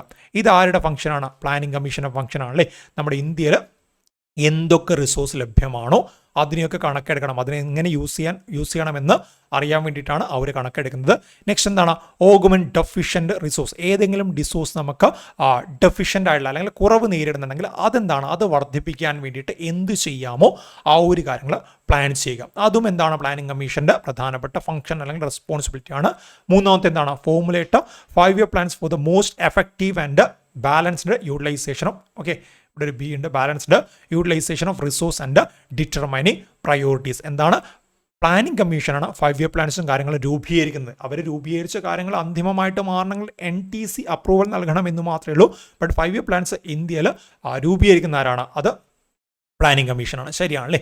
അതുപോലെ ഈ കൊണ്ടുവന്ന കാര്യങ്ങളൊക്കെ എന്താണ്? കൃത്യമായിട്ട് മോണിറ്ററും ഇവാലുവേറ്റും ചെയ്യണം. ഇതൊക്കെ ഇവർ ചെയ്തിനോ എന്ന് ചോദിച്ചാൽ കൃത്യമായിട്ട് നമുക്ക് ഉത്തരവില്ല. ബട്ട് എന്താണ്? ഇതൊക്കെ അവരുടെ ഫംഗ്ഷൻ ആൻഡ് റെസ്പോൺസിബിലിറ്റി ആണ്. സോ ഉത്തരം എന്താണ്? 1, 2, 3, 4 4ഉം അവിടെ ഉത്തരമായിട്ട് നമുക്ക് പറയാൻ വേണ്ടി സാധിക്കും. Function and responsibilities of planning commission ചോദിച്ചാൽ ഇനിയും കാര്യങ്ങളുണ്ട്. Make assessment of all resource of the country. നമ്മുടെ രാജ്യത്ത് ലഭ്യമായ എന്തൊക്കെ റിസോഴ്സ് ഉണ്ടോ അതിനൊക്കെ കൃത്യമായ കണക്കുകൾ അവരെടുക്കുന്നുണ്ട്. ഓഗ്മെന്റ് ഡെഫിഷ്യന്റ് റിസോഴ്സ്, ഏതൊക്കെ റിസോഴ്സ് ആണോ കുറവുള്ളത് അത് വർദ്ധിപ്പിക്കാൻ വേണ്ടി എന്തൊക്കെ ചെയ്യാൻ വേണ്ടി പറ്റുമോ അതൊക്കെ അവർ ചെയ്യണം. അതൊക്കെ അവരുടെ ഫംഗ്ഷൻ റെസ്പോൺസിബിലിറ്റി ആണ്. 5-year പ്ലാൻ ഫോർമുലേറ്റ് ചെയ്യുന്നത് അല്ലെ. Four the most effective and balanced utilization of resource and determining priorities. അതുപോലെ determine the stage of plan implementation. ഈ ഒരു 5-year പ്ലാൻ ഇംപ്ലിമെന്റേഷൻ്റെ ഓരോ സ്റ്റേജും ഓരോ ഘട്ടങ്ങളും കൃത്യമായിട്ട് എന്താണ് ഐഡന്റിഫൈ ചെയ്യുക അല്ലെങ്കിൽ ഡിറ്റർമൈൻ ചെയ്യുക. അതുപോലെ determine the nature of machinery request. നമ്മുടെ ഈ ഒരു പ്ലാനുമായിട്ട് ബന്ധപ്പെട്ട കാര്യങ്ങൾക്ക് എന്തൊക്കെ മെഷീനറീസ് ആവശ്യമുണ്ടോ ആ ഒരു കാര്യങ്ങൾ കൃത്യമായിട്ട് ഐഡൻറ്റിഫൈ ചെയ്യുക അല്ലെങ്കിൽ ഡിറ്റർമൈൻ ചെയ്യുക. അതുപോലെ indicate the factors which tend to retard economic development. ഇനി എന്തെങ്കിലും ഫാക്ടർ നമ്മുടെ എക്കണോമിക് ഡെവലപ്മെൻറ്റുമായിട്ട് ബന്ധപ്പെട്ട കാര്യങ്ങൾ തടയിടുന്നുണ്ടോ, അതുണ്ടെങ്കിൽ അത് മനസ്സിലാക്കിയിട്ട് അതിനെ ഓവർകം ചെയ്യാൻ വേണ്ടി നമുക്ക് എന്തൊക്കെ ചെയ്യാൻ വേണ്ടി പറ്റും അത് ഐഡൻറ്റിഫൈ ചെയ്യുക. അതുപോലെ ഇതൊക്കെ ഈ പറഞ്ഞ കാര്യങ്ങളൊക്കെ കൃത്യമായിട്ട് മോണിറ്ററും അതുപോലെ തന്നെ ഇവാലുവേറ്റും ചെയ്യുക. ഓക്കെ, ഇത്രയുമാണ് നമുക്കിവിടെ നോക്കാനുള്ളത്. ഇനി അതായത് 6 ചോദ്യങ്ങളായിട്ടുണ്ട്. ഇനി എനിക്ക് ചോദിക്കാനുള്ള കുറച്ച് കാര്യങ്ങൾ നിങ്ങൾ കമൻറ്റ് ബോക്സിൽ നിന്ന് കമൻറ്റായിട്ട് ഇടണം. ഒന്നാമത്തെ ഓൾറെഡി ഞാൻ ചോദിച്ചു കഴിഞ്ഞു, അതായത് ആ ഒരു 5 ഇയർ പ്ലാനുമായിട്ട് ബന്ധപ്പെട്ടല്ലേ. സോ ആ ഒരു ചോദ്യം ഞാൻ ചോദിച്ചു കഴിഞ്ഞു. അതുകൂടാതെ ചോദിക്കാനുള്ള ചോദ്യം ഹരോഡ് ഡോമർ മോഡൽ എന്നറിയപ്പെടുന്ന 5 ഇയർ പ്ലാൻ ഏത് 5 ഇയർ പ്ലാനാണ്? ഓക്കെ, ഹരോഡ് ഡോമർ മോഡൽ എന്നറിയപ്പെടുന്ന 5 ഇയർ പ്ലാൻ ഏത് 5 ഇയർ പ്ലാൻ ആണ്? അതുപോലെ KN രാജ് ഏത് 5 ഇയർ പ്ലാനിൻ്റെ ആർക്കിടെക്റ്റ് ആയിരുന്നു? KN രാജ് ഏത് 5 ഇയർ പ്ലാനിൻ്റെ ആർക്കിടെക്റ്റ് ആയിരുന്നു? ആ ഒരു കാര്യം അവിടെ നിന്ന് കമൻറ്റ് ചെയ്യണം. ഓക്കെ, ഹരോഡ് ഡോമർ മോഡൽ അതുപോലെ KN രാജ് ഏത് 5 ഇയർ പ്ലാനിൻ്റെ ആർക്കിടെക്റ്റ് ആയിരുന്നു? ആ ഒരു കാര്യം കൂടെ അവിടെ കമൻറ്റ് ചെയ്താൽ മതി. ഈ 2 ചോദ്യങ്ങൾ നേരത്തെ ചോദിച്ച ചോദ്യം 3 ചോദ്യങ്ങൾ നിങ്ങൾ ഉത്തരം ഒന്ന് കമൻറ്റ് ബോക്സിൽ കമൻറ്റായിട്ട് രേഖപ്പെടുത്തുമെന്ന് പ്രതീക്ഷിക്കുന്നു. Thank you.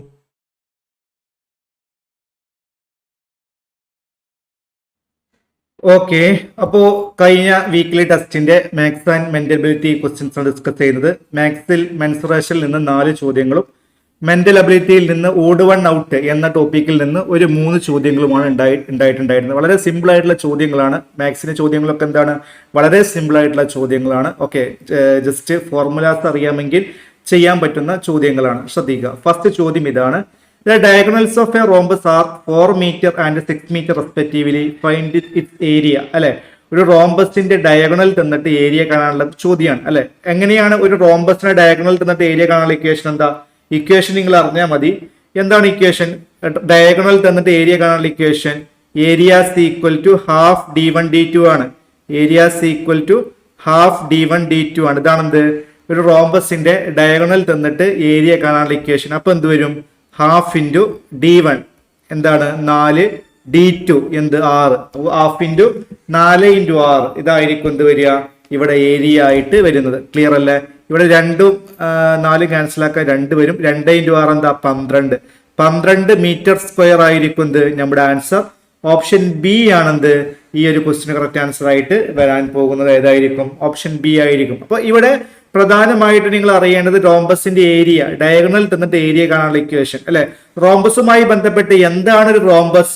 റോംബസ് എന്ന് പറഞ്ഞാൽ നമ്മൾ പാരലോഗ്രാം തന്നെയാണ്. പക്ഷെ പാരലോഗ്രാം ആണെങ്കിൽ എല്ലാ വശങ്ങളും തുല്യമാവില്ല. റോംബസിന് എല്ലാ വശങ്ങളും തുല്യമായിട്ടുള്ള ഒരു രൂപമാണ് വരിക, അഥവാ നമ്മുടെ സ്ക്വയർ പോലെ തന്നെ. ഓക്കെ, അഥവാ ശ്രദ്ധിക്കുക, സ്ക്വയർ ആണെങ്കിൽ എല്ലാ ആംഗിളും 90 ഡിഗ്രി ആവും. പക്ഷെ റോംബസിൽ എല്ലാ ആംഗിളും 90 ഡിഗ്രി ആവില്ല. പക്ഷെ എല്ലാ വശങ്ങളും തുല്യമായിരിക്കും. ഇത് എ ആണെങ്കിൽ ഇത് എ ആണ്, ഇത് എ ആണ്, ഇത് എ ആണ്. റോംബസിന്റെ ഏറ്റവും വലിയ പ്രത്യേകത റോംബസിന്റെ ഡയഗണൽസ് 90 ഡിഗ്രിയിൽ കട്ട് ചെയ്യുന്നതാണ്. ഈ 2 ഡയഗണൽ വരച്ചാൽ ഈ 2 ഡയഗണൽസ് 90 ഡിഗ്രിയിൽ കട്ട് ചെയ്യും. ഓക്കെ, ഡയഗണൽസ് 90 ഡിഗ്രിയിൽ കട്ട് ചെയ്യും. ഇത് റോംബസിന്റെ ഏറ്റവും വലിയ പ്രത്യേകതയാണ്. ഒരുപാട് ചോദ്യങ്ങൾ നമുക്ക് ഇതുമായി ബന്ധപ്പെട്ട് ചെയ്യാൻ പറ്റും. ഓക്കെ, അഥവാ ഏരിയ കാണാനുള്ള ചോദ്യങ്ങളിൽ പല രീതിയിലുള്ള ചോദ്യങ്ങളിലൊക്കെ നമുക്ക് ഇതുമായി ബന്ധപ്പെട്ട് ചെയ്യാൻ പറ്റും.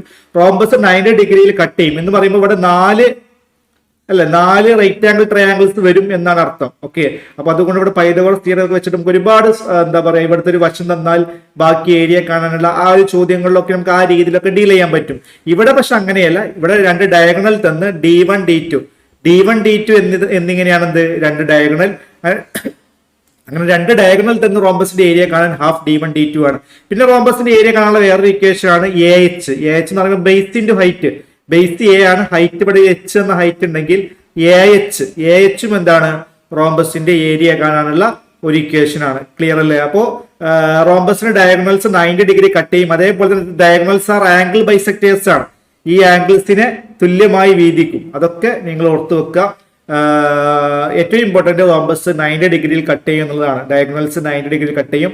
അതേപോലെ നല്ല രീതിയിൽ ചോദിക്കുന്ന ഒരു ചോദ്യമാണ് ഡയഗണൽ തന്നിട്ട് ഏരിയ കാണാനുള്ള ഇക്വേഷൻ എന്താണ്? Areas equal to half d1 d2 ആണെന്ന് നിങ്ങൾ ഓർത്തു വെക്കുക. ഓക്കെ, അപ്പൊ ഇതുമായി ബന്ധപ്പെട്ടുള്ള കാര്യങ്ങളാണ് റോംബസുമായി ബന്ധപ്പെട്ട് പറയാനുള്ളത്. ഓക്കെ, ക്ലിയർ അല്ലേ? ഓക്കെ അല്ലേ? പിന്നെ വേറൊരു ഇക്വേഷൻ കൂടിയുണ്ട്, അതൊക്കെ വേണമെങ്കിൽ പറയാം. ഇവിടെ d1 square plus d2 square, d1 square plus d2 square is equal to 4a square. ഇതൊക്കെ റോംബസുമായി ബന്ധപ്പെട്ട് നമ്മൾ ഓർത്ത് വെക്കേണ്ട ഇക്വേഷൻസ് ഉണ്ട്. ഇതൊക്കെ നമ്മുടെ ക്ലാസ്സുകളിൽ പറഞ്ഞതാണ്. d1 സ്ക്വയർ പ്ലസ് d1 ഉം d2 എന്താ ഡയഗണൽ ആണ്. അപ്പൊ d1 square plus d2 square is equal to 4a square. ഇതും എന്താണ് റോംബസുമായി ബന്ധപ്പെട്ടുള്ള ഇക്വേഷൻ ആണ്. ശരിക്കും ഏരിയ കാണാനുള്ള equation half d1 d2 sine തീറ്റയാണ്. ആ സൈൻ തീറ്റയുടെ സൈൻ 90 എന്താ 1 ആണ്. അതുകൊണ്ടാണ് എന്താണ് ഹാഫ് d1 d2 എന്ന് പറഞ്ഞത്, സൈൻ 90 1 ആയതുകൊണ്ട്. ഓക്കെ, പാരലോഗ്രാമിന്റെ കേസിലാണെങ്കിൽ ഏരിയ കാണുന്ന equation half d1 d2 sine തീറ്റയാണ്.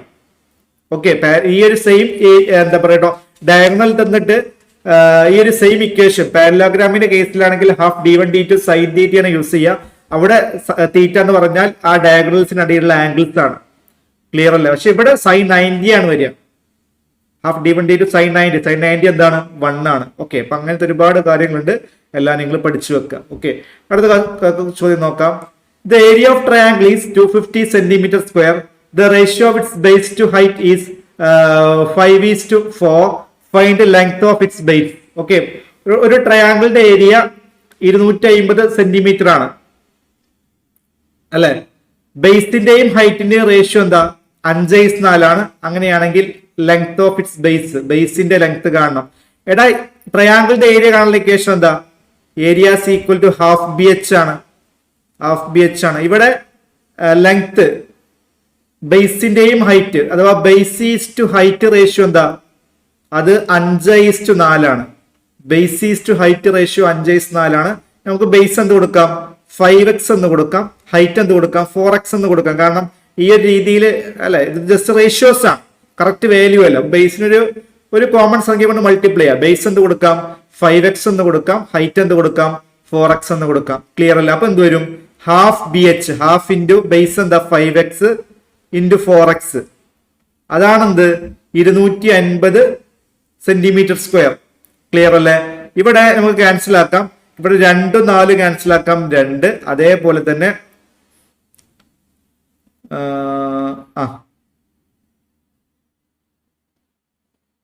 5ഉം 25 ക്യാൻസൽ ആക്കാം. 5 5 25, അല്ലെങ്കിൽ ഒറ്റയടിക്ക് ഇവിടെ 5 കൊണ്ട് 10 അങ്ങനെ ക്യാൻസൽ ആക്കാം. പിന്നെ ഇവിടെ 2ഉം 50 ക്യാൻസൽ ആക്കുമ്പോൾ എന്ത് വരും? 25 വരും. അപ്പൊ എന്ത് വരും? ഇവിടെ x ഇൻറ്റു x ആണ്. X square is equal to 25 എന്ന് വന്നു. X square is equal 25. X is equal to എന്താ? റൂട്ട് 25 എന്ന് പറയുമ്പോൾ 5. എക്സ് സ്ക്വയർ ഈക്വൽ 25 എന്ന് വരും. X is equal to root 25 5 എന്ന് വരും. എക്സ് 5 ആണെങ്കിൽ ബേസ് എന്താ? 5x അല്ലേ ബേസ്? ഇപ്പൊ 5 ഇൻറ്റു 5, ബേസ് 5 ഇൻറ്റു 5ഉം ഹൈറ്റ് 4 ഇൻറ്റു 5ഉം വരും. ബേസ് എന്ത് വരും? 5 ഇൻറ്റു 5 25, ഹൈറ്റ് 4 ഇൻറ്റു 5 എന്ത് വരും? 20. ഇപ്പൊ 25 20, ബേസ് 25 ആയിരിക്കും, ഹൈറ്റ് 20 ആയിരിക്കും. നമ്മുടെ ആൻസർ എന്താണ്? ലെങ്ത് ഓഫ് ഇറ്റ്സ് ബേസ് എത്രയാ? അത് 25 സെന്റിമീറ്റർ ആണ്. ഓപ്ഷൻ ഡി ആണെന്ത് ഈ ഒരു ക്വസ്റ്റ്യന്റെ കറക്റ്റ് ആൻസർ ആയിട്ട് വരാൻ പോകുന്നത്. ക്ലിയർ അല്ലേ? അപ്പൊ ഒരു ട്രയാംഗിളിന്റെ ഏരിയ കാണാനുള്ള ഇക്വേഷൻ ഹാഫ് ബി എച്ച് ആണ്. അപ്പൊ half into 5x into 4x അതാണെന്ത് 250 centimetre square. അപ്പൊ എക്സ് സ്ക്വയർ ഈക്വൽ ടു 25 വരും. എക്സ് ഈക്വൽ ടു 5 വരും. ബേസ് എന്താണ്? ബേസും ഹൈറ്റ് തമ്മിലുള്ള റേഷ്യോ 5:4 ആണ്. ബേസ് 5x-ഉം ഹൈറ്റ് 4x-ഉം എന്ന് എടുക്കുക. എക്സിന്റെ വാല്യൂ 5 എന്ന് കിട്ടി, ബേസ് 25 കിട്ടി, ഹൈറ്റ് എന്ത് കിട്ടി? 20 കിട്ടി. ഓപ്ഷൻ ഡി ആയിരിക്കും എന്ത് ഈ ഒരു ക്വസ്റ്റ്യന് കറക്റ്റ് ആൻസർ ആയിട്ട് വരാൻ പോകുന്നത്. ഓപ്ഷൻ ഡി ആയിരിക്കും. ക്ലിയർ ആണല്ലോ? ഓക്കെ ആണല്ലോ? യെസ്. അടുത്തൊരു ക്വസ്റ്റ്യൻ നോക്കാം. മൂന്നാമത്തെ ചോദ്യം നമ്പർ 3. ഓക്കെ അല്ലെ? ട്രയാംഗിളിന്റെ ഏരിയ കാണലിക്കേഷൻ നമുക്ക് എല്ലാവർക്കും അറിയാലോ, സിമ്പിൾ ആണ്. അടുത്ത ചോദ്യം. The perimeter of rectangle is 26 centimeter and length is 7 centimeter. Find its area in centimeter square. ഒരു റെക്ടാംഗിളിന്റെ പെരിമീറ്റർ 26 സെന്റിമീറ്റർ ആണ്. അതേപോലെ തന്നെ ലെങ്ത് 7 സെന്റിമീറ്റർ ആണെങ്കിൽ ഏരിയ കാണണം ഏതില്? സെന്റിമീറ്റർ സ്ക്വയറിൽ. ശ്രദ്ധിക്കുക, റെക്ടാംഗിൾ ആണ്. റെക്ടാംഗിളിന്റെ പെരിമീറ്റർ കാണാനുള്ള ഇക്വേഷൻ എന്താ? അല്ലെ, ഇവിടുത്തെ ഇത് ലെങ്ത്, ഇത് ബ്രെഡ്ത്ത് അല്ലെ. 2 perimeter equal to 2 length plus 2 breadth അല്ലെ. ഇത് കംപ്ലീറ്റ് കൂട്ടിയാൽ 2 ലെങ്ത് ഉണ്ട് 2 ബ്രെഡ്ത്ത് ഉണ്ട് എന്ന് പറയുമ്പോൾ 2l+b ആണെന്ത് റെക്ടാംഗിളിന്റെ പെരിമീറ്റർ കാണാനുള്ള ഇക്വേഷൻ അല്ലെ. ആ പെരിമീറ്റർ ആണ് 26, അതിൽ ലെങ്ത് 7 ആണ് എന്ന് പറയുമ്പോൾ 2 ഇൻറ്റു ലെങ്ത് എത്രയാ 7 പ്ലസ് ബി അതാണെന്ത് 26. 2 ഇൻറ്റു 7 പ്ലസ് ബി ആണ് 26. ഈ 2 26 ക്യാൻസൽ ആക്കുമ്പോൾ വരും 13 വരും. 2 ഇൻറ്റു 7 പ്ലസ് ബി 26, 2 26 ക്യാൻസൽ ആക്കുമ്പോൾ 13 വരും. ബി സി ഈക്വൽ ടു എന്ത് വരും 13 മൈനസ് 7. 13 മൈനസ് 7 എന്താ 13 മൈനസ് 7 6ആണ്. അപ്പൊ ബ്രെഡ്ത്ത് എന്ത് വരും 6 വരും. ക്ലിയർ അല്ലേ? ബ്രെഡ്ത്ത് 6 വരും. നമുക്ക് എന്താ വേണ്ടത് ഏരിയ ആണ് വേണ്ടത്. Area equal to L B. Length into breadth ആണ് എന്ത് ഏരിയ. ലെങ്ത് എന്താ ലെങ്ത് 7 ആണ്. ബ്രെഡ്ത്ത് എന്താ 6. 7 ഇൻറ്റു 6 42 സെന്റിമീറ്റർ സ്ക്വയർ ആയിരിക്കും ഏരിയ. ഓപ്ഷൻ ബി ആണെന്ത് ഈ ഒരു ക്വസ്റ്റ്യൻ കറക്റ്റ് ആൻസർ ആയിട്ട് വരാൻ പോകുന്നത്. ഓക്കെ, അപ്പോൾ ഒരു റെക്ടാങ്കിളിന്റെ പെരിമീറ്റർ 26 എന്ന് പറയുമ്പോൾ 2 ഇൻറ്റു എൽ പ്ലസ് ബി ആണ് 26. അതിൽ ലെങ്ത് 7ഉം ബ്രെഡ്ത്ത് എന്ത് കിട്ടും 13 മൈനസ് 7 6 കിട്ടും. അപ്പൊ L B area equal to 7 into 6 42 centimetre square ആണ്. ഓപ്ഷൻ ബി ആയിരിക്കും എന്ത് നമ്മുടെ ആൻസർ ആയിട്ട് വരാൻ പോകുന്നത്. ക്ലിയർ ആണല്ലോ? ഓക്കെ ആണല്ലോ? യെസ്. അടുത്ത ക്വസ്റ്റ്യൻ നോക്കാം. കഴിഞ്ഞ സെറ്റ് ഓഫ് ക്വസ്റ്റ്യൻസിൽ അത്യാവശ്യം ഒരു നല്ലൊരു ചോദ്യം എന്ന് പറയാൻ പറ്റുന്ന ചോദ്യം ഇത് മാത്രമാണ്. ബാക്കിയൊക്കെ ചോദ്യങ്ങൾ സിമ്പിൾ ആണ്. പക്ഷെ ഇതും നിങ്ങൾക്ക് ഒന്ന് ആലോചിച്ചാൽ വളരെ സിമ്പിൾ ആയിട്ട് കിട്ടും. ശ്രദ്ധിക്കുക. A room it's 50 feet long and 12 feet broad. Okay. A mat has to be placed on the floor of the room, leaving 1.5 feet space from the walls. What will be the cost of mat? The rate of Rs 3.5 per square feet. എന്ന് പറയുമ്പോൾ ഒരു room ഉണ്ട്. ആ റൂമിന്റെ length എന്ന് പറഞ്ഞാൽ എന്താണ് 15 feet ആണ്. ആ റൂമിന്റെ ലെങ്ത് എന്താണ് 15 ഫീറ്റ് ആണ്. ബ്രെഡ്ത്ത് ആണെങ്കിൽ 12 ഫീറ്റും ആണ്. ലെങ്ത് 15 ഫീറ്റും ബ്രെഡ്ത്ത് 12 ഫീറ്റും. നമുക്ക് ഇത് ആലോചിച്ച് മനസ്സിലാവും. നമ്മൾ ഡെയിലി ലൈഫിൽ യൂസ് ചെയ്യുന്ന കാര്യങ്ങൾ തന്നെയാണ്. ഒരു വലിയൊരു റൂം അല്ല, ആ റൂമിന്റെ കറക്റ്റ് സെന്ററിൽ എന്തിടുക ഒരു മാറ്റ് വിരിക്കുക അല്ലെ, സെന്ററിൽ മാറ്റ് വിരിക്കുക. അപ്പോ ഇതിന്റെ ലെങ്ത് 15 ഫീറ്റും ബ്രെഡ്ത്ത് 12 ഫീറ്റും ആണ്. ഇതിന്റെ സെന്ററിലാണ് എന്ത് ചെയ്യുന്നത് അല്ലെ മാറ്റ് വിരിക്കുന്നത്. അതിന്റെ പ്രത്യേകത എന്താ? നമ്മുടെ വാളിൽ നിന്ന് 1.5 ഫീറ്റ് സ്പേസ് വിട്ടിട്ടാണ് അല്ലെ 1.5 എന്താ ഫീറ്റ് സ്പേസ് വിട്ടിട്ടാണ് എന്ത് ചെയ്യുന്നത് ഈ ഒരു മാറ്റ് വിരിക്കുന്നത്. എത്ര ഫീറ്റ് 1.5 ഫീറ്റ് ആണ് സ്പേസ് ഇടുന്നത്. അപ്പോ നമുക്ക് ഇതിങ്ങനെ ഏകദേശം ഈ രീതിയിൽ മാറ്റ് വരും അല്ലെ. ഇവിടെ കറക്റ്റ് എല്ലാ സ്ഥലത്തും എന്താണ് ഒരു 1.5 ഫീറ്റ് സ്പേസ് നമ്മൾ വിട്ടിട്ടുണ്ട്. അങ്ങനെയാണ് മാറ്റ്. അങ്ങനെ തന്നെ നമ്മൾ ഇടാറുള്ളത് അല്ലെ. കുറച്ച് ഭാഗം ഒരു സ്പേസ് വിട്ടിട്ട് തന്നെയാണ് നമ്മൾ ഇടാറുള്ളത്. എന്ന് പറയുമ്പോൾ കംപ്ലീറ്റ് 1.5 ആണ്. നിങ്ങൾ വെച്ച് നോക്കണ്ട, കംപ്ലീറ്റ് 1.5 ആണ്. അഥവാ ഇവിടുന്ന് ഇതുവരെ 1.5 ഫീറ്റ് വരും 1.5. അതേപോലെ ഇവിടുന്ന് ഇതുവരെയും 1.5 വരും. എന്ന് പറഞ്ഞാൽ ഇവിടുത്തെ നീളം എന്തായിട്ട് മാറി ലെങ്ത്. ഇവിടെ 1.5 പോയി, ഇവിടെ 1.5 പോയി അല്ലെ. ഈ ഒരു ഭാഗത്ത് 1.5 ഫീറ്റും പോയി, ഈ ഒരു ഭാഗത്ത് 1.5 ഫീറ്റും പോയി. എന്ന് പറയുമ്പോൾ 15 3 പോയി. ശ്രദ്ധിക്കുക, 15 എന്ത് പോയി 3 പോയി. 15 3 പോയാൽ എന്താ വരിക 12. 15 മൈനസ് 3 ഇവിടെ 12 വരും. 12 ഫീറ്റ് ആണ് എന്ത് വരിക ലെങ്ത് വരിക. 15 3 പോയി അപ്പൊ എന്ത് വരും 12 വരും. 12 ഫീറ്റ് ആണ് എന്ത് വരിക ലെങ്ത് വരാൻ പോകുന്നത്. ക്ലിയർ അല്ലേ? ലെങ്ത് 12 ഫീറ്റ് ആണ് വരിക. ഇനി ബ്രെഡ്ത്തോ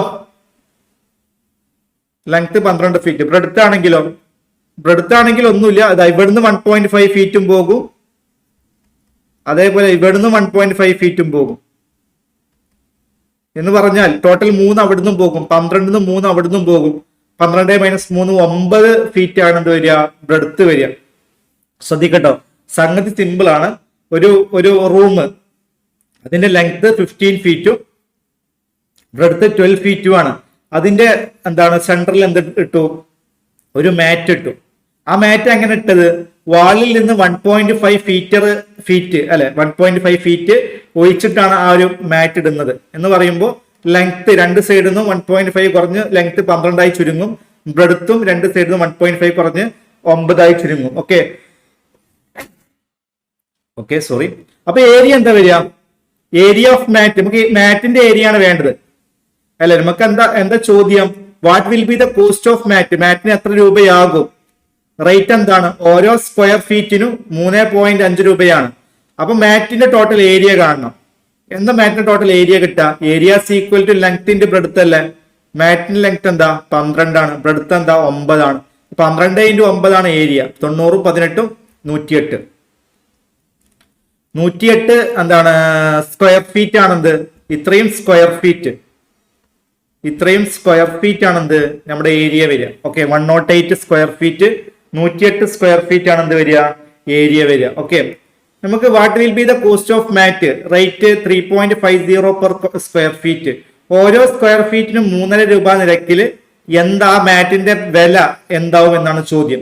ഓരോ സ്ക്വയർ ഫീറ്റിനും 3.5 അല്ലേ, 108 സ്ക്വയർ ഫീറ്റ് ആണല്ലോ. അപ്പൊ 108 × 3.5 അതാണ് ആൻസർ. ടോട്ടൽ 108 സ്ക്വയർ ഫീറ്റ് ആണ്. ഓരോ സ്ക്വയർ ഫീറ്റിനും 3.5 രൂപയാണ്. അപ്പൊ ടോട്ടൽ എത്ര രൂപയാവും?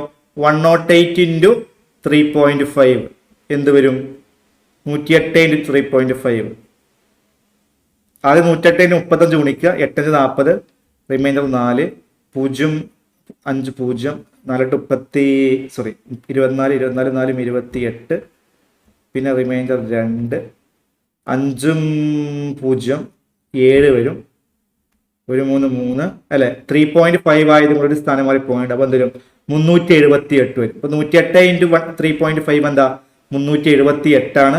ഓപ്ഷൻ ബി ആയിരിക്കും എന്ത് ഈ ഒരു ക്വസ്റ്റ്യൻ കറക്റ്റ് ആൻസർ ആയിട്ട് വരുന്നത്. അപ്പോൾ ഏരിയ അല്ലെ, ബാറ്റിന്റെ ഏരിയയില് ലെങ്ത്തിൽ നിന്ന് 3 പോകും, ബ്രെഡ്ത്തിൽ നിന്ന് 3 പോകും. അപ്പൊ ടോട്ടൽ ഏരിയ 12 × 9 ആണ് വരിക, 108 സ്ക്വയർ ഫീറ്റ്. ഓരോ സ്ക്വയർ ഫീറ്റിന് 3 രൂപയാവുമ്പോൾ ടോട്ടൽ എന്ത് വരും? 108 × 3 378 ആണ് എന്ത് വരിക ടോട്ടൽ എന്താണ് പൈസ അല്ലെ. ഈ ഒരു മാറ്റ് വിരിക്കാനുള്ള ടോട്ടൽ രൂപ എത്രയാ? 378 378 രൂപയാണ്. ക്ലിയർ അല്ലേ? ഓക്കെ അല്ലേ? യെസ്. അപ്പോൾ അടുത്ത ക്വസ്റ്റ് നോക്കാം. അടുത്തത് ഓഡ് വൺ ഔട്ട് ആണ്. നമ്മുടെ മെന്റൽ അബിലിറ്റിയിലെ ചോദ്യങ്ങളാണ്. നമ്മുടെ മാത്സിൽ 4 ചോദ്യങ്ങളും മെന്റൽ അബിലിറ്റിയിൽ 3 ചോദ്യങ്ങളാണ്. അപ്പോൾ ഇതിൽ ഓഡ് വൺ ഏതാണ്? താഴെ തന്നിരിക്കുന്നവയിൽ കൂട്ടത്തിൽപ്പെടാത്ത ഒറ്റയാനാര് അല്ലെ, ആരാണ്? 41 3 7 47, 1 3 5 7, 11 17 13 19 അല്ലെ, 3 7 13 17. ഇവിടെ ശ്രദ്ധിക്കുക, ഈ 41 ഒരു പ്രൈം നമ്പർ അല്ലേ? 41 പ്രൈം നമ്പർ അല്ലേ? ആണ്. 3 പ്രൈം നമ്പർ അല്ലേ? ആണ്. 7 പ്രൈം നമ്പർ ആണോ? ആണ്. 47 പ്രൈം നമ്പർ ആണോ? ആണ്. അപ്പൊ ഇതെല്ലാം എന്താണ്? ഇവിടെ എല്ലാം പ്രൈം നമ്പേഴ്സ് ആണ്. ഓപ്ഷൻ എ എല്ലാം പ്രൈം നമ്പേഴ്സ് ആണ്. ശ്രദ്ധിക്കട്ടോ. ഇനി അതേപോലെ ഓപ്ഷൻ സി നോക്കാം. ഓപ്ഷൻ ബി അവിടെ നിൽക്കട്ടെ. ഓപ്ഷൻ സി നോക്കാം. 11 പ്രൈം നമ്പർ ആണ്, 17 പ്രൈം നമ്പർ ആണ്, 13 പ്രൈം നമ്പർ ആണ്, 19 പ്രൈം നമ്പർ ആണ് എന്ന് പറയുമ്പോൾ ഓപ്ഷൻ സിയിലും എന്താണ്? എല്ലാം പ്രൈം നമ്പേഴ്സ് ആണ്, എല്ലാവരും പ്രൈം നമ്പേഴ്സ് ആണ്. ഇനി ഓപ്ഷൻ ഡിയിലോ? ഓപ്ഷൻ ഡിയിൽ 3 പ്രൈം നമ്പർ ആണ്, 7 പ്രൈം നമ്പർ ആണ്, 13 പ്രൈം നമ്പർ ആണ്, 17 പ്രൈം നമ്പർ ആണ് എന്ന് പറയുമ്പോൾ ഓപ്ഷൻ എയും ഓപ്ഷൻ സിയും ഓപ്ഷൻ ഡിയിലും ഒക്കെ എല്ലാവരും പ്രൈം നമ്പർ ആണ്. പക്ഷെ ഓപ്ഷൻ ബിയിൽ അങ്ങനെയല്ല. അങ്ങനെയല്ലേ? നോക്കാം. 1 പ്രൈം നമ്പർ ആണ്. അതാ പ്രശ്നം. ഈ 1 പ്രശ്നം. 1 ശരിക്കും പ്രൈം നമ്പറും അല്ല, കോമ്പോസിറ്റ് നമ്പറും അല്ല. അത് പ്രൈമിലും പെടുത്താൻ പറ്റില്ല, കോമ്പോസിറ്റും അല്ല ശരിക്കും. Okay, 1 is neither prime nor composite എന്നാ പറയാം. പക്ഷെ ബാക്കിയൊക്കെ പ്രൈം നമ്പർ ആണ്. 3 5 7 ഒക്കെ എന്താണ്? പ്രൈം നമ്പേഴ്സ് ആണ്. പക്ഷെ 1 എന്തല്ല? പ്രൈം അല്ല. അതുകൊണ്ട് ഇവിടെ ആൻസർ ഓപ്ഷൻ ബി ആയിരിക്കും. അതല്ലാതെ വേറെ കാര്യങ്ങളൊന്നും ഞാൻ ഇവിടെ കാണുന്നില്ല. 1 3 5 7 എന്നിവയിൽ എന്താണ് പ്രൈം നമ്പർ വരുന്നത്? പ്രൈം നമ്പർ അല്ല. ആ 1 എന്തല്ല? പ്രൈം നമ്പർ അല്ല. അതുകൊണ്ട് അത് ആ ഒരു സെറ്റ് അങ്ങനെ ഇടാൻ പറ്റില്ല അല്ലെ. ബാക്കിയുള്ള എല്ലാ സെറ്റും പ്രൈം നമ്പേഴ്സിന്റെ സെറ്റാണ്. എയും സിയും ഡിയും എല്ലാം എന്താണ്? പ്രൈം നമ്പേഴ്സിന്റെ സെറ്റാണ്. ബി മാത്രം എന്തല്ല? പ്രൈം നമ്പറിന്റെ സെറ്റ് അല്ല. അതുകൊണ്ട് ഏതാണ് ആൻസർ? ഓപ്ഷൻ ബി ആണ് ഇവിടെ കറക്റ്റ് ആൻസർ ആയിട്ട് വരാൻ പോകുന്നത്. ക്ലിയർ ആണല്ലോ? ഓക്കെ ആണല്ലോ? യെസ്. അടുത്ത ക്വസ്റ്റ്യൻ നോക്കാം. 6ാമത്തെ ചോദ്യം. 7314, 7029, 7709, 3115. ഇതിലേതാണ് ആൻസർ? ആദ്യം ഓപ്ഷൻ ബി എടുക്കാം. നോക്കൂ, ഓപ്ഷൻ ബിയില് ആ 7+0 ഓപ്ഷൻ ബി എന്താ? 7029 അല്ലേ? ആണോ? അല്ലേ? ആണ്. ആ 7029 7+0+2 എന്താ വരുന്നത്?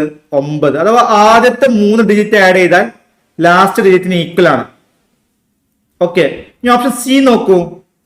2+7+0 അതെന്താ? അത് 9 ആണ്. അപ്പൊ വീണ്ടും കിട്ടിയ എന്താണ്? ആദ്യത്തെ 3 ഡിജിറ്റ് ആഡ് ചെയ്താൽ ലാസ്റ്റ് ഡിജിറ്റ് എന്താണ്? ഈക്വൽ ആണ്. ഓക്കെ, ഇനി അടുത്തത് ഓപ്ഷൻ ഡി നോക്കൂ. 3+1+1 എന്താണ്? 3 1 4 4 1 5. ആദ്യത്തെ 3 ഡിജിറ്റ് ആഡ് ചെയ്യുമ്പോൾ ലാസ്റ്റ് ഡിജിറ്റിന് ഈക്വൽ ആണ്. ഓപ്ഷൻ എ അങ്ങനെയല്ല.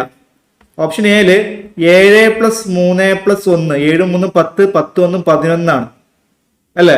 അപ്പൊ ആദ്യത്തെ 3 ഡിജിറ്റ് ആഡ് ചെയ്യുമ്പോൾ ലാസ്റ്റ് ഡിജിറ്റിന് ഈക്വൽ അല്ല. അതുകൊണ്ട് ഓപ്ഷൻ എ ആണെന്ത് ഇവിടെ ഓഡ് വൺ.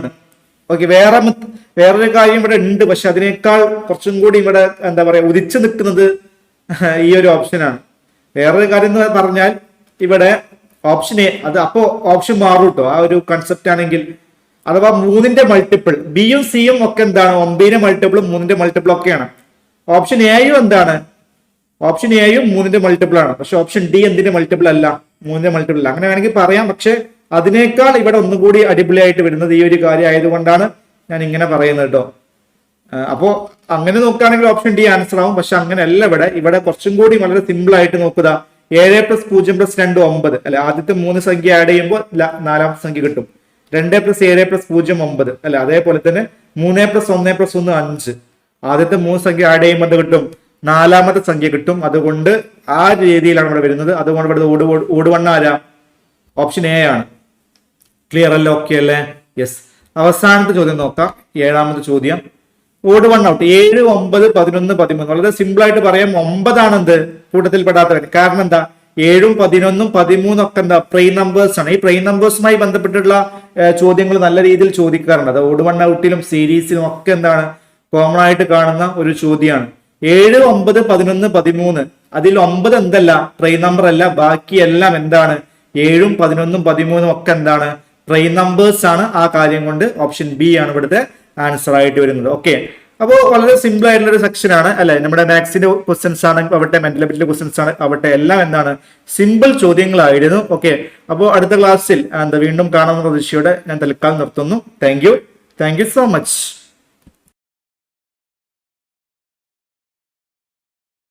ഹലോ ഓൾ, എല്ലാവർക്കും നമസ്കാരം. ഇപ്പൊ നമ്മുടെ ഇന്നത്തെ സെഷൻ ക്വസ്റ്റ്യൻസ് തന്നെയാണ്. 10 ക്വസ്റ്റ്യൻസ് ആണ് നമ്മൾ എടുത്തിരിക്കുന്നത്. Tense, active voice, passive voice, direct and indirect speech. ഈ 3 എണ്ണത്തിൽ നിന്നുള്ള ക്വസ്റ്റ്യൻസ് ആയിരിക്കും നമ്മൾ എടുത്തിരിക്കുന്നത്. അപ്പൊ ഇത് 3ഉം വളരെ ഇമ്പോർട്ടന്റ് ആയിട്ടുള്ള 3 ടോപ്പിക്സ് ആണ്. നമ്മൾ എഴുതാം. Tenses, active and passive,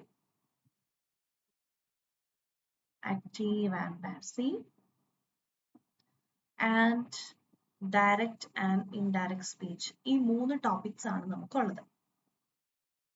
indirect ഇന്നത്തെ സെഷനിൽ നമ്മൾ എടുത്തിരിക്കുന്നത്. ഇത് 3ഉം കണക്റ്റഡ് ആണ്. ഇതിന്റെ എല്ലാത്തിന്റെയും ബേസ് എന്ന് പറഞ്ഞാൽ നമ്മൾ ഓൾറെഡി നോക്കിയിട്ടുണ്ട്, വേർബ് ആണ്. വേർബ് കഴിഞ്ഞിട്ട് പിന്നെ നമുക്ക് ഇതിന്റെ ഒരു ബേസ് ആയിട്ട് ആക്റ്റീവിന്റെയും പാസീവിന്റെയും ഒക്കെ ബേസ് ആയിട്ട് കിട്ടുന്നത് ടെൻസസ് തന്നെയാണ്. അപ്പൊ ടെൻസ് പഠിക്കാതെ ആക്റ്റീവും പാസീവിലേക്കോ അല്ലെങ്കിൽ ഡയറക്റ്റും ഇൻഡയറക്റ്റിലേക്ക് പോകാൻ പറ്റില്ല. ഓക്കെ, ടെൻസ് വളരെ ഇമ്പോർട്ടന്റ് ആണ്. അത് ഓർക്കുക. അത് വളരെ ഇമ്പോർട്ടന്റ് ആണ്. ടെൻസ് എന്ന് പറഞ്ഞാൽ അത്ര ഇമ്പോർട്ടന്റ് ആയിട്ടുള്ള ഒരു ഏരിയ ആണ്. Okay, yes. അപ്പോ നമുക്ക് സ്റ്റാർട്ട് ചെയ്യാം. എങ്ങനത്തെ ക്വസ്റ്റ്യൻസ് ആണ് വരുന്നതെന്നൊക്കെ ആ ടൈമിൽ ഞാൻ പറയാം കേട്ടോ. ആദ്യത്തെ ക്വസ്റ്റ്യന്, she dash a book when I called her. She dashed a book when I called her. Tense related ആയിട്ടുള്ള ഒരു ക്വസ്റ്റ്യൻ ആണ് ഇപ്പൊ തന്നിരിക്കുന്നത്. നമുക്ക് നോക്കാം ഏതായിരിക്കും ആൻസർ എന്ന്. Okay, yes. So she dashed a book when I called her. ഞാന് വിളിച്ച സമയത്ത് അവള് വായിക്കുകയായിരുന്നു, ബുക്ക് വായിക്കുകയായിരുന്നു. സോ ഈ സെന്റൻസ് എന്ന് പറഞ്ഞാൽ ഒരു കണ്ടിന്യൂസ് ആയിട്ടുള്ള ഒരു ആക്ഷൻ ആണ് കാണിക്കുന്നത്. പാസ്റ്റിലാണ്, പക്ഷേ ആ പാസ്റ്റിൽ ഇത് നടന്നപ്പോ അല്ലെങ്കിൽ കണ്ടിന്യൂ ചെയ്തുകൊണ്ടിരുന്ന സമയത്ത് അതിനെ പറ്റിയാണ് ഇവിടെ പറയുന്നത്. പാസ്റ്റിൽ ഇത് കണ്ടിന്യൂ ചെയ്തിരുന്ന ഒരു സമയം. കാരണം ഞാൻ വിളിച്ചിരുന്ന ടൈമിൽ അവള് ബുക്ക് വായിക്കുകയായിരുന്നു. സോ ഷീ റീഡ്സ് എന്നല്ല, ആ കണ്ടിന്യൂ ചെയ്യുന്നു എന്ന് കാണിക്കണം. അതുകൊണ്ട് she was reading a book when I called her എന്നാണ്. when I called her. Okay, yes. ഇനി അടുത്തത്, അടുത്ത ക്വസ്റ്റ്യൻ അഗൈൻ ടെൻസിനെ ബേസ് ചെയ്തിട്ടുള്ള ക്വസ്റ്റ്യൻ ആണ് അടുത്തത്. By the time we reached the station the train dash. ഈ സെന്റൻസ് നോക്കിക്കഴിഞ്ഞാൽ 2 പാസ്റ്റ് ആക്ഷൻസ് ഈ സെന്റൻസിൽ പറയുന്നുണ്ട്. ഓക്കെ, നമുക്ക് ക്ലിയർ ആയിട്ട് കാണാൻ പറ്റുന്നതാണ് രണ്ട് പാസ്റ്റ് ആക്ഷൻസ്. അപ്പോ ഈ രണ്ട് പാസ്റ്റ് ആക്ഷൻസ് കൊടുത്തിട്ടുണ്ടെന്ന് പറഞ്ഞു, ആൻഡ് രണ്ടും പാസ്റ്റിൽ കംപ്ലീറ്റ് ആയ പാസ്റ്റ് ആക്ഷൻസ് ആണ്. ഇനി നമുക്ക് നോക്കാം ഈ പാസ്റ്റ് ആക്ഷൻസ്, രണ്ട് പാസ്റ്റ് ആക്ഷൻസ്, അത് രണ്ട് പാസ്റ്റിൽ കംപ്ലീറ്റ് ആയ ആക്ഷൻസിനെ കാണിക്കാനായിട്ട് നമ്മൾ യൂസ് ചെയ്യുന്നത് പാസ്റ്റ് പെർഫെക്റ്റ് ആണ്. പാസ്റ്റ് പെർഫെക്റ്റ് ടെൻസ് ആണ്. ഓക്കെ, രണ്ട് ആക്ഷനെ കാണിക്കാനും ഒരു പാസ്റ്റ് ആക്ഷനെ കാണിക്കാനും നമ്മൾ പാസ്റ്റ് പെർഫെക്റ്റ് യൂസ് ചെയ്യും. അതിന്റെ സിന്റാക്സ് എന്ന് പറഞ്ഞാൽ subject plus had plus V3. Okay, yes, subject plus had plus V3 ഇതാണ് ഇതിന്റെ സിന്റാക്സ് എന്ന് പറഞ്ഞത്. ഓക്കെ ആണല്ലോ, ഈ ഒരു കാര്യം ക്ലിയർ ആണല്ലോ. നമ്മൾ ഓൾറെഡി ടെൻസിന്റെ ക്ലാസ്സിലൊക്കെ പറഞ്ഞിട്ടുള്ളതാണ്. Subject plus had plus V3 ഇതാണ് സിന്റാക്സ് എന്ന് നമ്മൾ ക്ലിയർ ആയിട്ട് പറഞ്ഞിട്ടുള്ളതാണ് അല്ലേ. ഇനി നമുക്കൊരു കാര്യം ഇവിടെ നോക്കാം. ഇവിടെ by the time we reach the station the train dash left. അതായത് ഞങ്ങൾ സ്റ്റേഷനിൽ എത്തിയപ്പോഴേക്കും ട്രെയിൻ പോയി. അങ്ങനെ ആയിരിക്കുമ്പോൾ ആദ്യം നടന്ന ആക്ഷൻ ഏതാണ്? ട്രെയിൻ പോയി. ട്രെയിൻ പോയി. ഓക്കെ, ട്രെയിൻ പോയി എന്നത് പാസ്റ്റ് ആക്ഷൻ. എപ്പോഴാണ് പോയത്? ഈ രണ്ടാമത്തെ ആക്ഷൻ നടക്കുന്നതിന് മുമ്പായിട്ട് ആദ്യത്തെ ആക്ഷൻ കംപ്ലീറ്റ് ആയി. അപ്പോ subject plus had plus V3. By the time we reach the station, the train had left എന്ന് വേണം പറയാനായിട്ട്. ഓക്കെ അല്ലേ? യെസ്, നമുക്ക് നോക്കാം അടുത്തത്. Identify the tense used in the sentence. അങ്ങനത്തെ ക്വസ്റ്റ്യൻസ് നമുക്ക് വരും കേട്ടോ. പ്രത്യേകിച്ച് അങ്ങനത്തെ ക്വസ്റ്റ്യൻസ് നമുക്ക് വരാറുണ്ട്. അപ്പോൾ ഓരോ ടെൻസും ഏതാണെന്ന് ഐഡന്റിഫൈ ചെയ്യാനായിട്ട് നമ്മൾ പഠിച്ചിരിക്കണം. They will have completed the project by next week. ഇവിടെ അടുത്ത ആഴ്ച ആവുമ്പോഴത്തേക്കും ആ പ്രൊജക്റ്റ് അവര് കംപ്ലീറ്റ് ചെയ്തിട്ടുണ്ടായിരിക്കും എന്നാണ് പറയുന്നത്. They will have completed the project by next week എന്നാണ് പറയുന്നത് അല്ലേ. അപ്പോൾ നമ്മൾ നോക്കിക്കഴിഞ്ഞാൽ ഫ്യൂച്ചർ ആണ്. അപ്പോ രണ്ട് ഓപ്ഷൻസ് നമുക്ക് ഇതിൽ നിന്ന് എലിമിനേറ്റ് ചെയ്യാൻ പറ്റും. ഏതൊക്കെയാണ് രണ്ട് ഓപ്ഷൻസ്? ബിയുമല്ല സിയുമല്ല, എ അല്ലെങ്കിൽ ഡി, ഇതിലൊന്നാണ് നമ്മുടെ ഈ രണ്ട് ഓപ്ഷൻസിൽ വരുന്നത്. ഇനി നമുക്ക് നോക്കാം. Okay, they will have completed the project by next week. ഇതിൽ ഏത് ടെൻസ് ആണ്? രണ്ട് ടെൻസിൽ ഒരു ടെൻസ് ആണ്. ഏതായിരിക്കണം അത്? It's future perfect. കാരണം എന്താണ്? will have completed എന്നാണ് പറയുന്നത്. ഓക്കെ, അതായത് ഫ്യൂച്ചർ പെർഫെക്റ്റിന്റെ പ്രത്യേകത എന്ന് പറഞ്ഞാൽ ഇത് സ്റ്റാർട്ട് ചെയ്തിരിക്കുന്നത് എപ്പോഴാണെങ്കിലും പ്രശ്നമില്ല. പക്ഷേ ഫ്യൂച്ചറിൽ ഒരു പോയിന്റിൽ ആയിരിക്കണം ഇത് കംപ്ലീറ്റ് ആകാൻ വേണ്ടിയിട്ട്. എപ്പോ വേണേ സ്റ്റാർട്ട് ചെയ്യാം, പക്ഷെ ഫ്യൂച്ചറിൽ ഒരു പോയിന്റിൽ ഇത് കംപ്ലീറ്റ് ആയിരിക്കണം. So they will have completed the project by next week. അടുത്ത ആഴ്ച ആകുമ്പോഴത്തേക്ക് അവര് പ്രൊജക്ട് കംപ്ലീറ്റ് ചെയ്യുമെന്നാണ് പറഞ്ഞിരിക്കുന്നത്. സോ അതുകൊണ്ട് തന്നെ ഏതാണ് കറക്റ്റ് ആയിട്ടുള്ള answer? Option A. A is the correct answer. Okay, A ആണ് കറക്റ്റ് ആയിട്ടുള്ള ആൻസർ. ഓക്കെ, ക്ലിയർ അല്ലേ? ഓക്കെ അല്ലേ? അത് ബേസിക് ആയിട്ടുള്ള ക്വസ്റ്റ്യൻ ആണ്. ഇനി മൂന്നെണ്ണം നമ്മൾ ടെൻസിന്റെ നോക്കി. നമുക്ക് ഇനി ആക്റ്റീവ് വോയിസും പാസീവ് വോയിസും ഒക്കെ നോക്കാനുണ്ട്. നമുക്ക് നോക്കാം. Okay, convert the following sentence into indirect speech. Okay, അടുത്ത ക്വസ്റ്റ്യന് ഇൻഡയറക്റ്റ് സ്പീച്ചിലേക്ക് ചേഞ്ച് ചെയ്യാനുള്ളതാണ് കേട്ടോ. നമുക്ക് രണ്ട് രീതിയിൽ വരും. ഒരു സെന്റൻസ് വന്നിട്ട് അതിന്റെ ഡയറക്റ്റിലേക്ക് മാറ്റാം, അല്ലെങ്കിൽ ഇതിന്റെ ഡയറക്റ്റ് സ്പീച്ച് ഏതാണെന്ന് ചോദിക്കാം, അല്ലെങ്കിൽ അതിന്റെ ഇൻഡയറക്റ്റ് സ്പീച്ച് ഏതാണെന്ന് ചോദിക്കാം. ഇപ്പൊ രണ്ട് ക്വസ്റ്റ്യൻസ് നമുക്ക് വരാനുണ്ട്. നമുക്ക് നോക്കാം. ഇവിടെ ഇൻഡയറക്റ്റിലേക്ക് മാറ്റാനാണ് നമ്മളോട് പറഞ്ഞിരിക്കുന്നത്. She said, I am going to the market. She said, I am going to the market. തന്നിരിക്കുന്ന സെന്റൻസ് ഏത് ടെൻസ് ആണെന്ന് നോക്കാം. തന്നിരിക്കുന്ന sentence I am going to the market. Subject plus am plus ing form. അതായത് present continuous tense ആണ് തന്നിരിക്കുന്ന sentence. അല്ലെങ്കിൽ നമ്മുടെ ഇൻഡയറക്റ്റ് സ്പീച്ച് ഡയറക്റ്റ് സ്പീച്ചിൽ. ഓക്കെ, യെസ്, റിപ്പോർട്ടഡ് സ്പീച്ച് എന്ന് പറയുന്നത് പ്രസന്റ് കണ്ടിന്യൂസ് ടെൻസ് ആണ്. അപ്പോ ഈ ഷീ സെഡ് എന്ന് പറയുന്ന പാസ്റ്റ്. ഷീ സെഡ് എന്ന് പറയുന്ന റിപ്പോർട്ടിംഗ് വേർബ് പാസ്റ്റ് ആണെങ്കിൽ റിപ്പോർട്ടഡ് റിപ്പോർട്ടഡ് സ്പീച്ച് ഏതാണെന്ന് അറിയില്ലെങ്കിൽ ഒന്നുകൂടിയും പറയാം. ഈ ഷീ സെഡ്, ഹീ സെയ്സ് എന്നൊക്കെ പറയുന്ന റിപ്പോർട്ടിംഗ് വേർബും ഇൻവേർട്ടഡ് കോമയിൽ കിടക്കുന്നതാണ് റിപ്പോർട്ടഡ് സ്പീച്ച് എന്ന് പറയുന്നത്.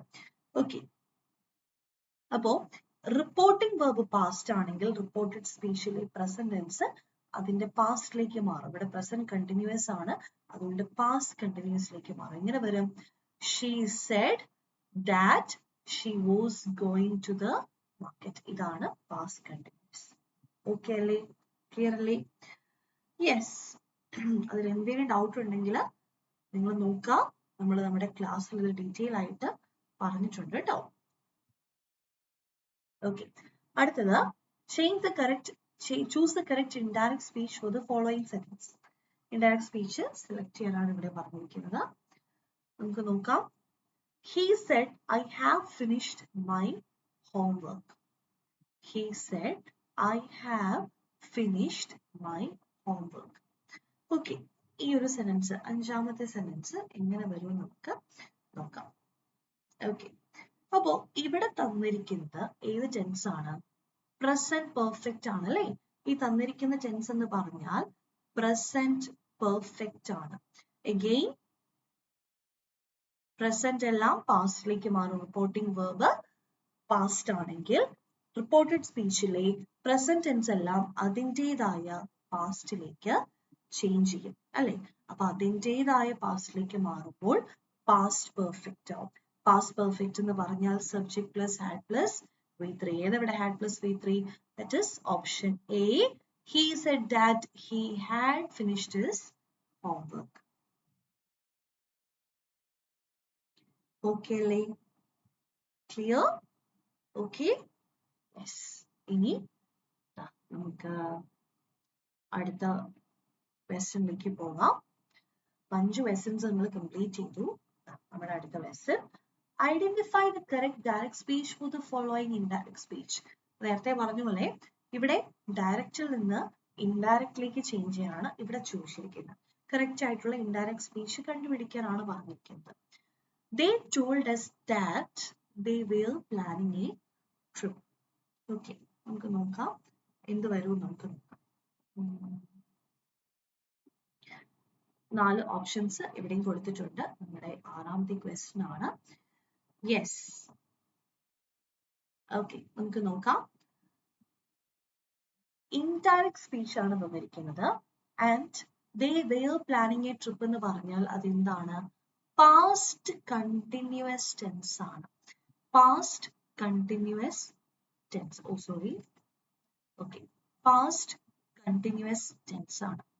പാസ്റ്റ് കണ്ടിന്യൂസിലേക്ക് മാറണമെങ്കിൽ 2 പോസിബിലിറ്റീസ് ആണ് നമുക്ക് ഉള്ളത്. പാസ്റ്റ് കണ്ടിന്യൂസിലേക്ക് മാറണമെങ്കിൽ നമുക്ക് അവിടെ ഒറ്റ ചാൻസേ ഉള്ളൂ. അത് ഏതായിരിക്കും? പാസ്റ്റ് കണ്ടിന്യൂസിലേക്ക് ചേഞ്ച് ചെയ്യണമെങ്കിൽ തന്നിരിക്കുന്ന സെന്റൻസ് പ്രസന്റ് കണ്ടിന്യൂസ് ആയിരിക്കണം. ഓക്കെ അല്ലേ? തന്നിരിക്കുന്ന സെന്റൻസ് പ്രസന്റ് കണ്ടിന്യൂസ് ആയിരിക്കണം. ഇവിടെ പ്രസന്റ് കണ്ടിന്യൂസ് ആയിട്ടുള്ള ഓപ്ഷൻ ഏതാണ്? That is option A. We are planning a trip. That is the correct answer. ഇങ്ങനെ വേണം നമ്മൾ കണ്ടുപിടിക്കാൻ. വളരെ ബേസിക് ആയിട്ടുള്ള കുറച്ച് കൺസെപ്റ്റ്സ് മാത്രമേ, അല്ലെങ്കിൽ കുറച്ച് കൺസെപ്റ്റുകൾ മാത്രമേ ഇവിടെ പറയുന്നുള്ളൂ. വൺസ് നമ്മൾ ടെൻസ് കംപ്ലീറ്റ് ആയി കഴിഞ്ഞാൽ നമുക്കിത് ഈസി ആയിട്ട് ക്രാക്ക് ചെയ്യാൻ പറ്റും. പ്രത്യേകിച്ച് PSCക്ക് വരുന്നത് നമ്മൾ ബേസിക് ആയിട്ടുള്ള കൺസെപ്റ്റ് നമുക്ക് അറിയാമെങ്കിൽ എളുപ്പമാണ്. അങ്ങനത്തെ ക്വസ്റ്റ്യൻസ് ആണ് ഇംഗ്ലീഷിൽ പ്രത്യേകിച്ച് PSCക്ക് വരുന്നത്. പലർക്കും കൺഫ്യൂഷൻ ഉള്ള 3 ടോപ്പിക്കുകളാണ് tense, direct speech, active voice. ഈ 3 എണ്ണം, അത് 3ഉമാണ് നമ്മൾ എടുത്തിരിക്കുന്നത്. പലർക്കും കൺഫ്യൂഷൻ വരാനുള്ള കാരണവും ഇത് തന്നെയാണ്. ബേസ് ഇല്ല, സ്ട്രോങ് ആയിട്ടുള്ള ഒരു ബേസ് ഇല്ല. നമ്മൾ വളരെ ഡീറ്റെയിൽ ആയിട്ടാണ് ക്ലാസ്സിൽ പറഞ്ഞിരിക്കുന്നത്. നിങ്ങൾക്ക് അഡീഷണൽ ആയിട്ട് എന്തെങ്കിലും കൂടുതലായിട്ട് അറിയണമെന്നുണ്ടെങ്കിൽ നിങ്ങൾ ചോദിച്ചാൽ മതി. നമുക്കതിൽ ലൈവ് ക്ലാസ് എന്താണെങ്കിലും നമുക്ക് അറേഞ്ച് ചെയ്യാം. നിങ്ങൾക്കത് വൃത്തിക്ക് പഠിച്ചു വെക്കാമെന്ന് മാത്രമേ ഉള്ളൂ. കാരണം വൺസ് മനസ്സിലായി കഴിഞ്ഞാൽ നമുക്ക് ഇങ്ങനത്തെ ഏത് ക്വസ്റ്റ്യൻ ആണെങ്കിലും ഈസി ആയിട്ട് ക്രാക്ക് ചെയ്യാൻ പറ്റും കേട്ടോ. ഇനി 7th ക്വസ്റ്റ്യൻ, ആക്റ്റീവും പാസീവും. Convert the following sentence into passive voice. ആക്റ്റീവും പാസീവും ശ്രദ്ധിക്കുക. നമുക്കൊരു 80% ക്വസ്റ്റ്യൻസും ആക്റ്റീവിൽ നിന്ന് പാസീവിലേക്ക് മാറ്റാനാണ് വരുന്നത്. പക്ഷെ ബാക്കിയുള്ള 20 തിരിച്ചു വരും. പാസീവ് വന്നിട്ട് ആക്റ്റീവ് വരും. അത് മിക്കവാറും നമുക്ക് ചേഞ്ച് ഇൻടു ആക്റ്റീവ് എന്ന് പറഞ്ഞു തരാറില്ല. ചേഞ്ച് വോയിസ് എന്നായിരിക്കും തരിക. അപ്പൊ നമ്മൾ കണ്ടുപിടിക്കുക ഇത് ആക്റ്റീവ് ആണോ അല്ലെങ്കിൽ പാസീവ് വോയിസ് ആണോ. Okay, so 7th question, convert the following sentence into passive voice. The chef prepared a delicious meal. Active നിന്ന് പാസീവിലേക്ക് മാറ്റുക. The chef prepared a delicious meal. അപ്പോ ഈ സെന്റൻസ് എന്താണ് നമ്മൾ നോക്കണം. തന്നിരിക്കുന്ന ടെൻസ് ഏതാണ്? The chef prepared a delicious meal. തന്നിരിക്കുന്നത് സിമ്പിൾ പാസ്റ്റ് ടെൻസ് ആണ്, അതായത് സബ്ജക്ട് പ്ലസ് V2 ഫോം. ഇങ്ങനെ സബ്ജക്ട് പ്ലസ് ഷെഫ് എന്ന് പറയുന്ന സബ്ജക്ട് V2 ഫോം ആണ് വന്നിരിക്കുന്നത്. ആൻഡ് ആക്റ്റീവ് വോയിസിൽ സബ്ജക്ട് പ്ലസ് V2 ഫോം, പാസീവിൽ വരുമ്പോൾ subject plus was or were plus എന്തായിട്ട് വരും? V3 ഫോം ആയിട്ട് വരും. V3 V2 പ്രിപ്പയർഡ് തന്നെയാണ്. ആൻഡ് ഏതാണ് കറക്റ്റ് ആയിട്ടുള്ള ആൻസർ? It's option A.